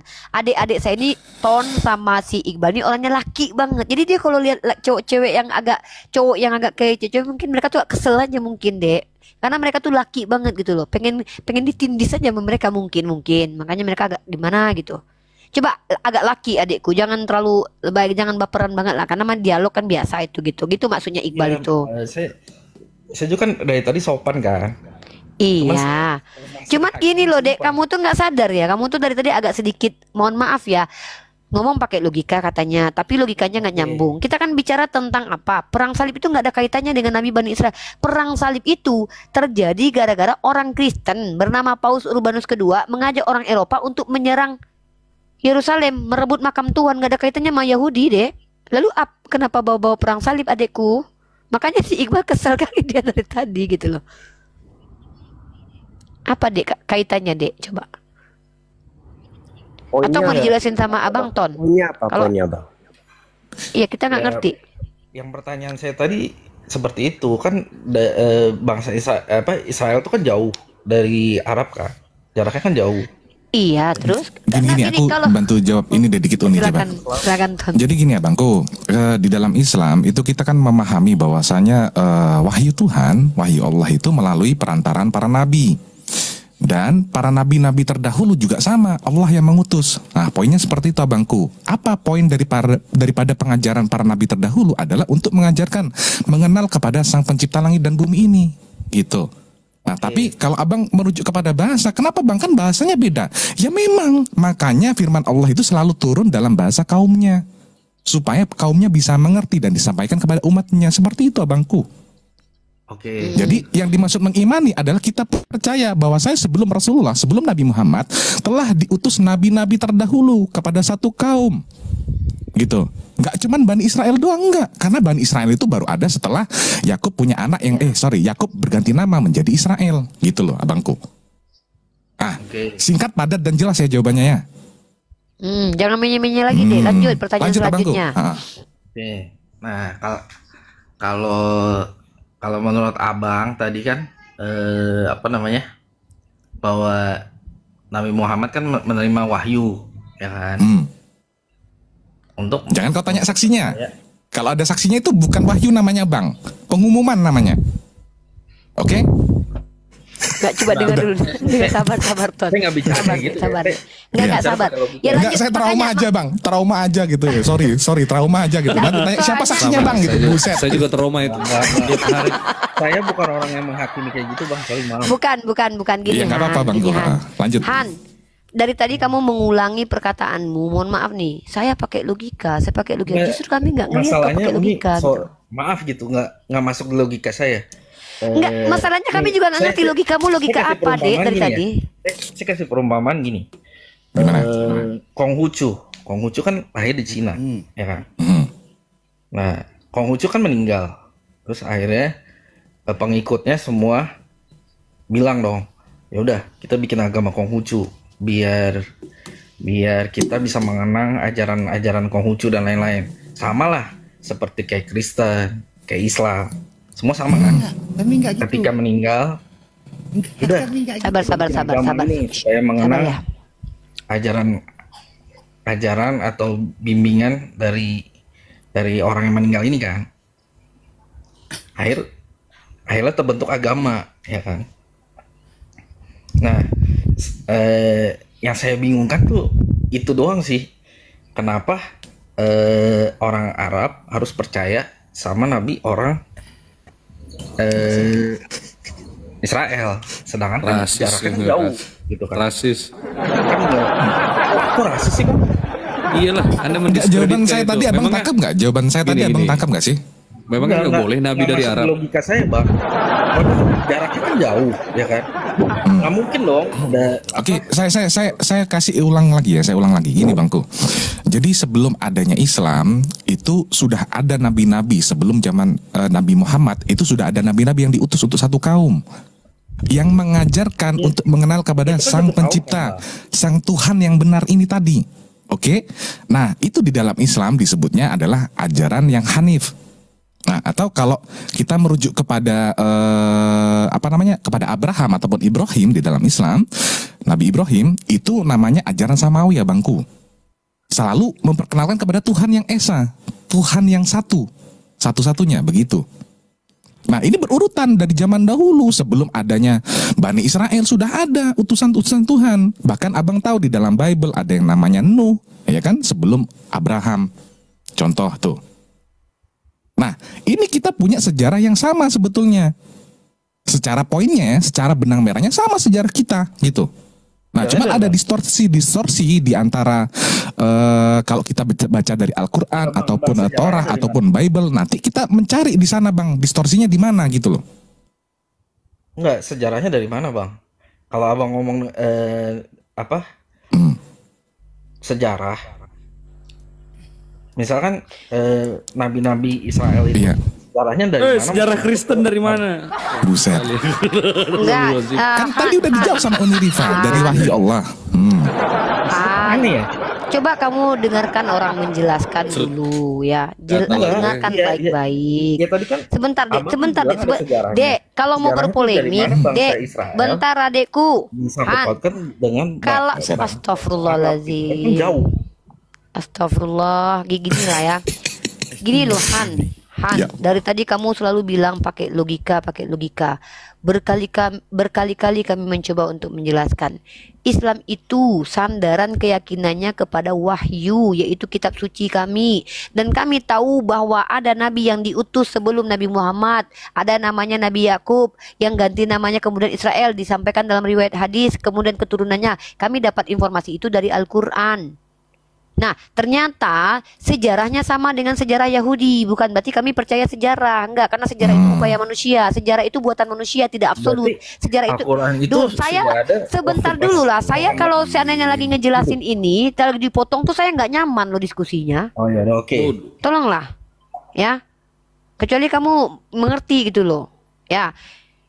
Lanjut dulu, tonton. Udah dapat telepon dulu, Dek. Lanjut, Dek. Tonton, jelasin lagi, Ton. Oke. Kita Waalaikumsalam. Ton, tanya langsung, Ton. Ini Kristen apa kaitannya sama Israel? Tanya, Ton. Oke. Enggak apa-apa. Sepertinya Bang Hans ini memang berniat belajar ya. Tapi nggak apa-apa, saya ulang. Gini Bang, kita nggak berbicara tentang sejarahnya dulu nih. Ya, sejarahnya kan belakangan. Sejarah itu bukan di depan Bang, di belakang. Paham enggak? Jadi kita kalau ngomongin sejarah, itu kita berbicara tentang di belakang. Menceritakan hal yang di depan. Yang terdahulu, kan begitu? Oke, maka sekarang kita kupas dulu. Di dalam Islam dijelaskan bahwasanya sebelum Allah mengutus Nabi Muhammad sudah ada. Sabar abangku, dengarkan abangku. Abang kalau ngomong terus abang nggak paham-paham, tanya terus nanti jadinya gitu loh. Oke? Analogi abang tadi salah, mohon maaf nih. Sejarah itu adanya di depan Bang, bukan ada di belakang. Loh, kalau tidak ada kejadian terdahulu gimana ada sejarah Bang? Ya, sejarah kan berarti di depan dong, bukan yang di belakang. Sejarah itu dituliskan di belakang Bang. Kita tahu sejarah itu dituliskan di belakang. Kejadiannya yang di depan. Buset. Kalau di depan itu nubuatan, nggak Brul? Kalau yang di depan itu namanya nubuatan. Yang akan terjadi nanti di akhir zaman. Itu namanya nubuatan. Oke. Pintar ini. Nah, oke. Dengarkan dulu makanya, jangan dipotong. Akhirnya nggak dapat poinnya nih. Oke. Kembali, sebelum Nabi Muhammad sudah ada yang namanya utusan Tuhan. Apa namanya di dalam Islam dikenal dengan istilah Nabi ataupun Rasul. Itu adalah utusan Allah. Sebelum Nabi Muhammad sudah ada. Siapa itu? Dari zamannya Nabi Adam, terus Nabi Khidir, terus ke bawah Nabi Nuh, kemudian Ibrahim, kemudian Yakub, kemudian Isa, kemudian Ismail, Yakub, dan lain-lain. Banyak yang diutus kepada Bani Israel. Tapi ingat, sebelum diutus untuk Bani Israel sudah ada orang-orang terdahulu. Nah, sampai sini paham nggak? Siapa orang terdahulu? Artinya apa? Nabi-nabi terdahulu selalu mengajarkan untuk menyembah kepada Tuhan yang Esa, Tuhan yang satu abangku. Itu poinnya. Oke, sudah bisa dipahami? Atau perlu saya ulang lagi nih? Oke, saya paham. Oke. Jadi kalau ditanya hubungannya, justru sebelum adanya Israel, sebelum adanya Arab, sudah ada Tuhan mengutus utusannya, Nabi dan Rasul. Begitu abangku. Sebelum ada Nabi. Saya tambahkan sedikit. Sebelum ada apa? Buset, sebelum ada Nabi. Sebelum ada Israel dan sebelum ada Arab. Ya, saya tambahkan sedikit. Kalau silakan jarak Bang, di saat itu tidaklah masalah, adekku. Kenapa? Di zaman sebelum Nabi Muhammad lahir pun orang Quraisy ada di kota Mekah, itu ada di pinggiran kota Mekah. Walaupun tidak banyak. Mereka lebih banyak berada di Madinah. Tapi ada di pinggiran kota Mekah. Nah, jadi bukan jarak saat itu, apalagi kita tahu Yahudi ini kan memang terusir dari tempatnya dan mereka berpencar-pencar. Sehingga mereka memang berpencar ke seluruh dunia. Seperti itu. Lanjut, kalau abangku udah paham, lanjut ke pertanyaan selanjutnya Bang. Jadi jangan menanyakan tentang yang kemudian nanti ada Israel, ada Arab, kan ini jaraknya jauh, kemudian bagaimana saling mengetahui informasinya. Kita harus tahu garis merahnya dulu Bang, benang merahnya dulu gitu. Nah, satu lagi mengenai agama Islam, tidak seperti yang Anda katakan tadi. Setelah nabinya mati, lalu yuk kita mengenang Nabi Muhammad, kita buat agama Islam. Tidak. Karena Islam itu punya legal standing yang jelas. Di dalam Al-Quran dikatakan oleh Allah, Tuhan kami, dan itu diwahyukan kepada Nabi Muhammad, Inna dina indallahil Islam. Sesungguhnya agama yang diridhoi di sisiku adalah Islam. Agama yang kuridhoi hanyalah Islam. Nah, itu punya legal standing. Allah yang menurunkan kitab suci kami mengatakan itu dalam Al-Quran. dan diikuti oleh nabinya beragama Islam, mengajarkan Islam kepada para sahabatnya, sahabatnya mengajarkan Islam kepada generasi sesudahnya. Begitu seterusnya sehingga sampailah Islam itu kepada kami. Jadi bukan Islam itu merupakan orang-orang yang berkumpul lalu berkata, yuk kita dirikan agama. Enggak. Ya, jelas ya? Ya. Boleh nggak nanya balik boleh nggak Hans? Kasihan. Hans. Tapi Bang Hans ini Kristen ya? Kristen atau bukan? Kristen ya, oke, lanjut. Ya, Yesus kan ada Saya bilang belum bahwa dapat poinnya Bang Hans loh dari tadi itu bingung. Iya, ini biar dapat poin nih Bang Ben. Bentar. Hans, Yesus kan bilang dia diutus untuk ya sebentar saudara, sebentar. Kita coba untuk komparasikan dengan apa yang tertulis dalam kitabmu ya. Yesus kan bilang dia diutus untuk domba-domba yang tersesat dari Bani Israel. Dan darah Yesus itu sudah dimateraikan dari 12 suku Israel. Ada jumlahnya itu ada 144.000 dan ada 12 pintu di surga. Pertanyaan saya, Anda dari suku Israel yang mana? Enggak, saya bukan suku Israel. Ya terus kenapa kau jadi Kristen? Nah, kalau abang ngomong kayak gitu, nah abang juga bukan orang Arab kan? Kenapa abang Islam? Nah, beda konteks. Bang. Bedanya Islam Nabi Muhammad, Islam Nabi rahmatan lil alamin, Bang. Saudara, Islam itu rahmatan lil alamin. Tidak pernah Nabi Muhammad itu mengatakan bahwa dia diutus hanya untuk orang-orang bangsa Mekah, orang-orang Arab, bangsa Arab. Tidak ada. Abang Nabi Muhammad bukan diutus untuk bukan karena tidak tertulis di dalam kitab kami dari Al-Quran. Itu firman Tuhan, informasinya turun dari Tuhan. Itu informasi yang Tuhan berikan kepada kita. Kau informasi dari Tuhanmu kau bantah. Orang diutus untuk Bani Israel, kau ngaku-ngaku Bani Israel rohani kau. Kabar yang pakai emosi. Nah, ada emosi. Begini memang gaya bicara saya, saudara. Anda harus konsisten dengan apa yang Anda tanyakan. Anda kan tadi menanyakan apa korelasinya antara bangsa Arab dan orang Israel. Sekarang saya tanya, Anda ini kan orang Indonesia.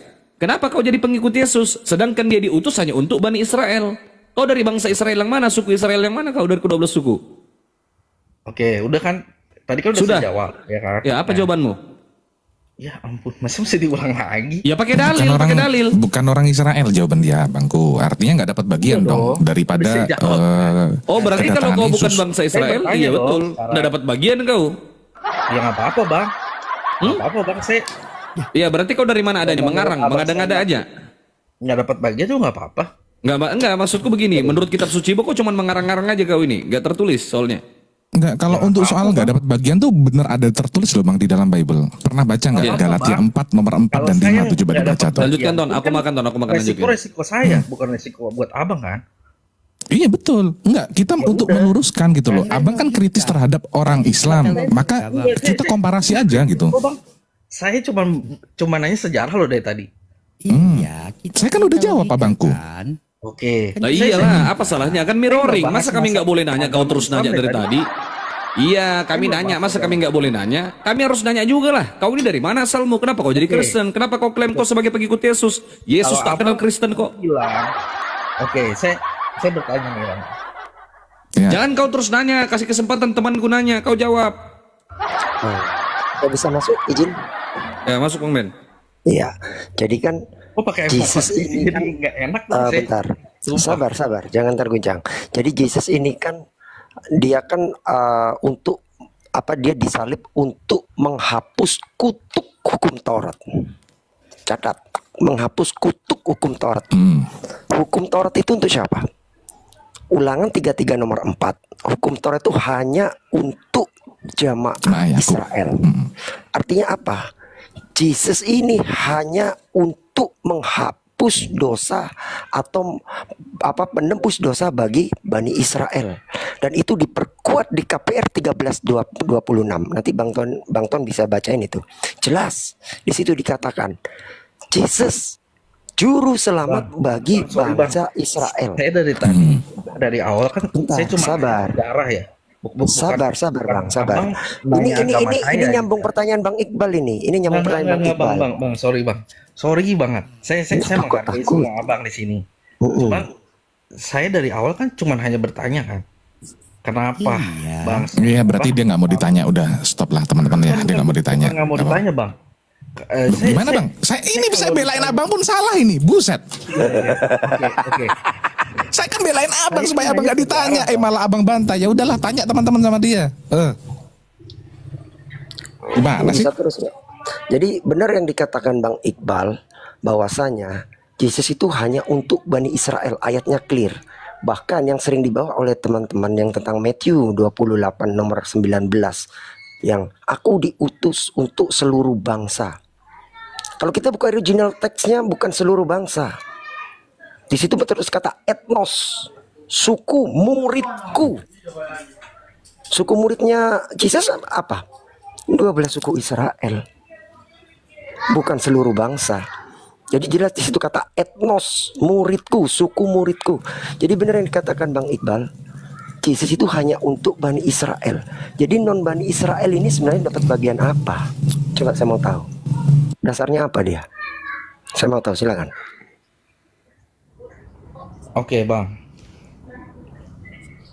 Intinya gini bang, kalau saya kan percaya Yesus itu adalah Tuhan.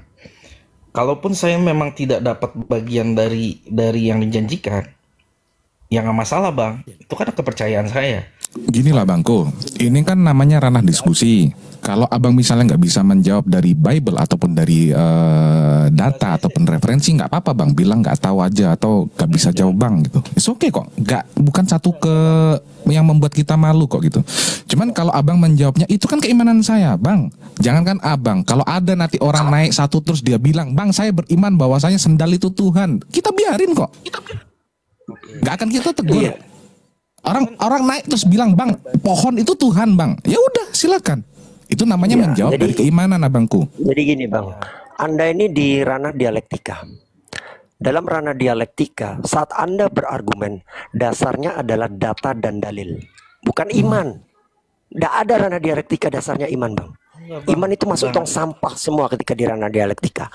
Jadi saat Anda berargumen di ranah dialektika, dasarnya data dan dalil. Kalau dasarnya iman, itu namanya bukan argumen bang, tapi khotbah di tempat ibadah. Itu harus Anda pahami. Jangan jawab iman lagi bang. Lanjut bang Ton. Ya silakan abangku. Mending tanya aja deh apa yang belum tahu. Apakah tadi jawaban saya udah jelas atau belum? Kalau kurang jelas di mana kurang jelasnya? Yuk silakan. Saya bertanya. Tadi kan abang bilang kan, kalau Islam itu kan apa tadi? Bahasa Arabnya saya kurang tahu. Rahmatan lil alamin. Rahmatan lil alamin lah ya. Untuk seluruh alam. Untuk seluruh alam. Berarti waktu zaman Muhammad hadir itu berarti Al-Quran sudah ada ya? Iya betul. Gini bang, Al-Quran kalau abang merujuk pertanyaan abang adalah mushaf, ya kitab yang berbentuk buku kata abang, bahasa kitab buku, ya itu dibikinnya ada prosesnya abangku. Jadi Nabi Muhammad menerima wahyu ya dari Allah melalui perantaraan malaikat Jibril. Itu pertama disampaikan dulu dengan lisan abangku kepada para sahabat dulu. Ya, jadi Rasulullah Nabi Muhammad dengan para sahabat dulu Nabi Muhammad menyampaikannya dengan lisan, dihafal. Gitu. Awal mulanya seperti itu abangku, dihafal. Ya, sampai nanti ketika ada masanya kemudian baru dituliskan gitu. Jadi nggak langsung turun satu kitab Al-Quran utuh seperti yang kita tahu sekarang, nggak gitu abangku. Ada prosesnya. Jadi wahyu Al-Quran itu diturunkan selama kurang lebih 23 tahun di zaman kenabian Rasulullah.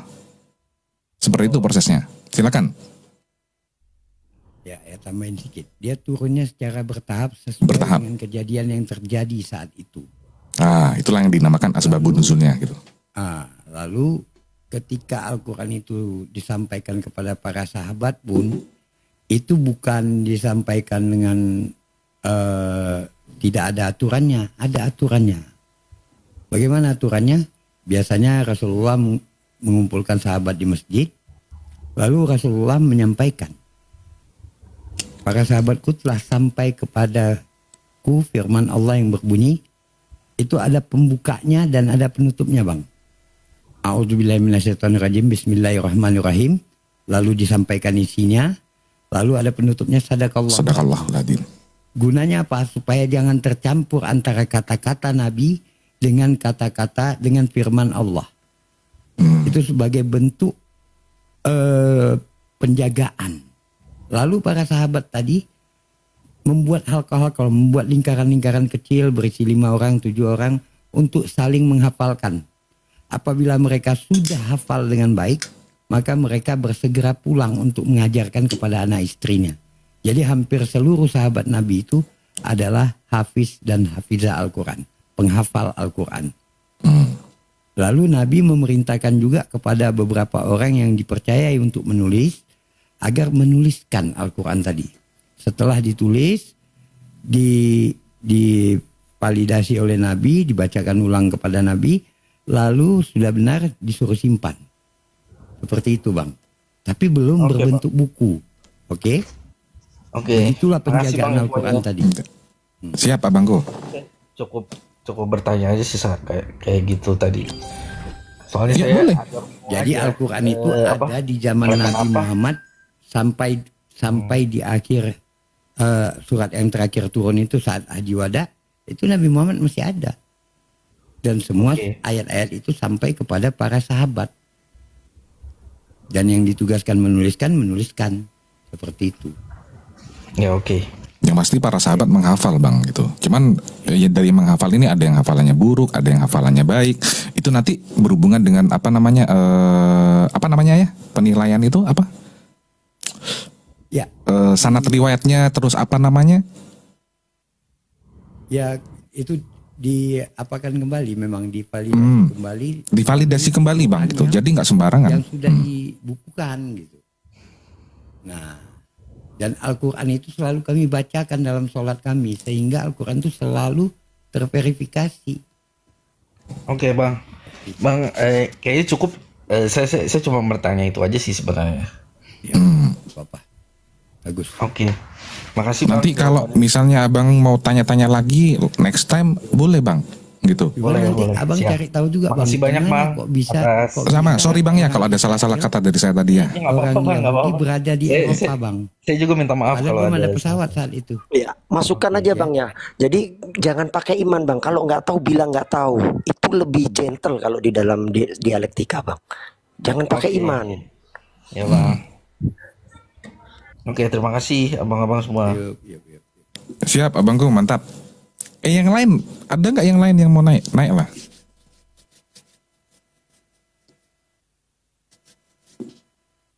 Karena lebih baik itu ketika ya memang nggak tahu bertanya seperti itu, mantap gitu. Kita suka kok, apa namanya? Nggak ada yang namanya orang Islam itu takut ditanya, itu nggak ada teman-teman. Gitu. Karena apa? Kebanyakan mereka bukan tanya tapi ngeyel. Akhirnya kita debat gitu. Kalau nggak tahu nanya, kalau mau bawa satu poin yang mau didiskusikan, mau didebatkan, boleh aja gitu. Belum mulai dijawab, udah dia jawab lagi, udah dia tanya lagi. Nah itu tadi.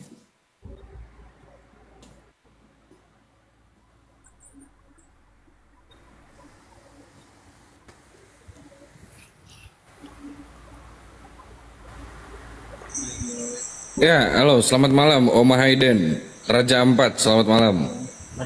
Assalamualaikum warahmatullahi wabarakatuh, Mas Bro. Yo, Abangku, Waalaikumsalam. Ya, iya Bang. Islam ya? Ya, selamat malam sebelumnya.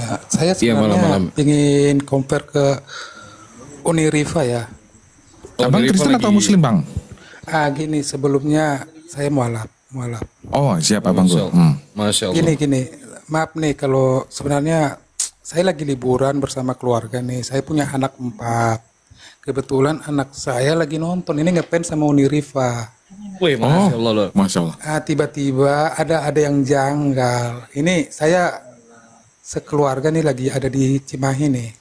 Kalau bapak ibu adik-adik semua masih Kristen. Cuman tadi ada statement Uniriva mengatakan kalau kalian gabut, rampok, apalagi tadi, terus tampar itu boleh kok orang Kristen ditampar, dirampok.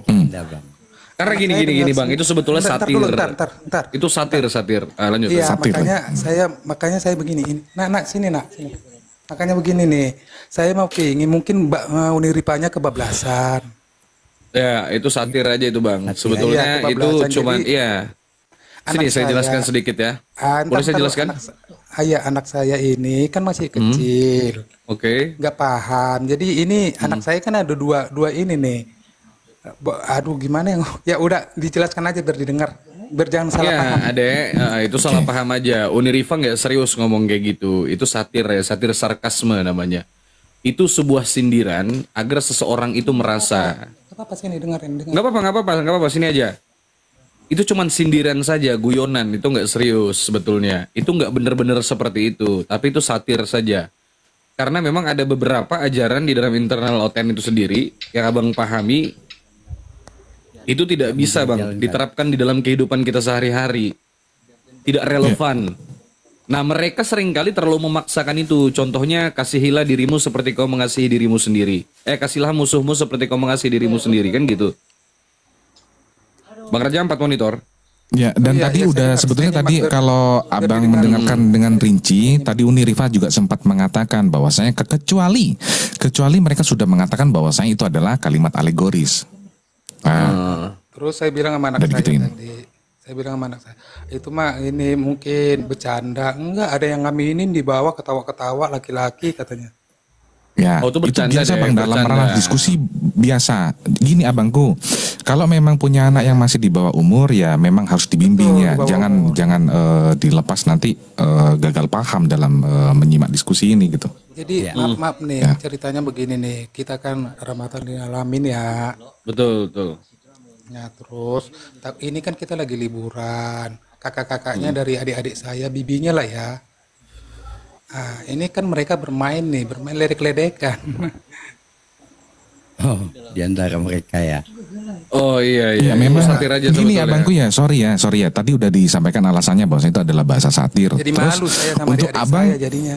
Betul, untuk abang dan semua teman-teman yang lagi nonton, bijak-bijaklah ketika menyerahkan sosial media ini untuk didengarkan oleh anak kecil gitu loh bangku ya. Betul. Ya, seperti itu. Kebetulan kita liburan sama keluarga di Cimahi Puncak. Iya. Weekendan lah. Seperti itu bang. Tugas abang lagi yang memberikan pengertian di sana bang. Iya, saya udah ngasih pengertian biar lebih pasnya Uniriva tadi biar dengar, biar bisa saya ini ya namanya anak cewek ya. Sama anak adik saya cewek juga punya lagi mainin boneka masalahnya. Lagi mainan kita berumbuk sama keluarga. Tapi ngeri kali juga bang. Masing-masing. Masih kecil nontonannya sudah apologet gini, waduh. Enggak bisa kita pantau bang. Ini TikTok ini dia kan TikToknya dia cuman smile doang di apa ya di handphone gitu. Cuman gaya-gaya baju sepatu gitu loh. Iya. Nggak bisa kita pantau kadang anak-anak sekarang karena tugas ibu. Jangan bilang gitu bang, harus bisa abang pantau, itu yang betul bang. Harus gitu.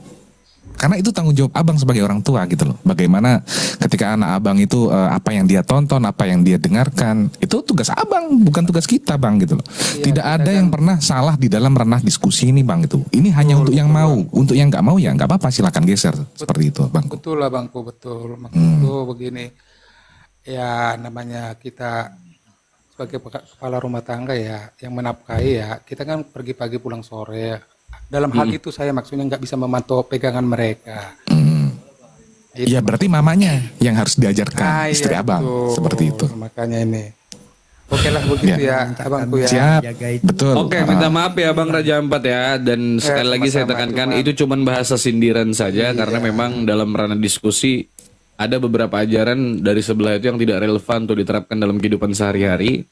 Dan itu biasa, saling menyindir dan saling menyinggung di dalam ruang seperti ini biasa sekali.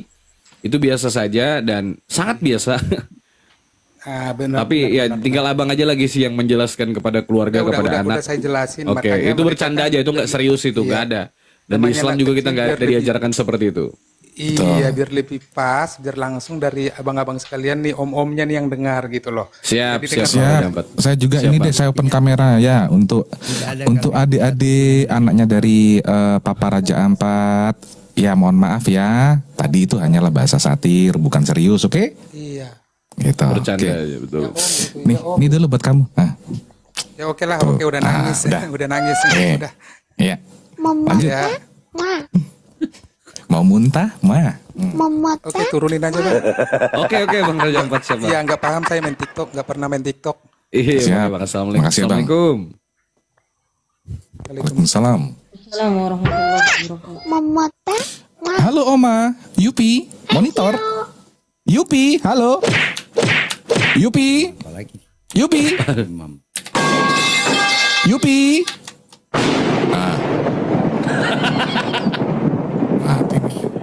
Ton jangan kayak gitu Ton. Jadi pengen juga kita.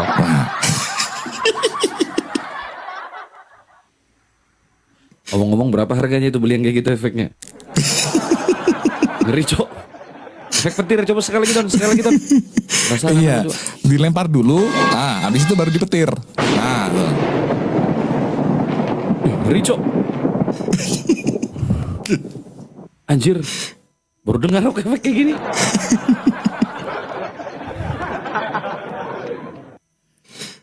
Ini Yupi, halo. Selamatkan malam. Waduh.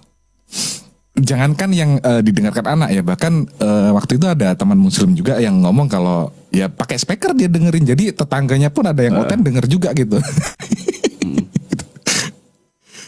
Ya biasa lah gitu, karena sosial media ini ya bijak-bijak lah ya, namanya orang tua bijak-bijak lah untuk anak ataupun ya buat yang mau, intinya buat yang mau gitu loh. Kalau nggak mau ya silakan geser gitu loh. Kalau nggak tahu cara geser ya udah taruh aja handphone di lantai, ambil palu hancurin gitu. Besok beli handphone lagi. Didengar lagi sama anaknya dia Bang. Dari apologet. Denger lagi dihancurin beneran nanti sama dia. Dari apologet kita juga terlalu banyak untuk bisa kita atur. Mungkin kita mau mengatur gaya seseorang kan. Betul. Itu sangat biasa sekali teman-teman di ruang seperti ini, dan saya harap untuk para orang tua yang ada di rumah lebih diperketat lagi untuk memantau anaknya dalam menonton ya. Jadi itu bukan tanggung jawab kita sebetulnya, tapi ya udahlah ya. Kita bekerja sama. Saya minta maaf juga tadi itu mewakili Uniriva bahwa itu hanya satir, bahasa sindiran, dan tolong Bapak lebih dikontrol lagi anaknya. Kalau bisa diblokir saja Pak lah. Bahaya Bre kalau nonton terus Bre. Iya. Masalahnya ngefans sama Uniriva gimana? Iyalah. Iya, apalagi kalau nonton komalnya Bang Blender, buset. Aduh, jangan sampai ya. Jangan sampai. Biar dia hadap dari ayah nanti kan.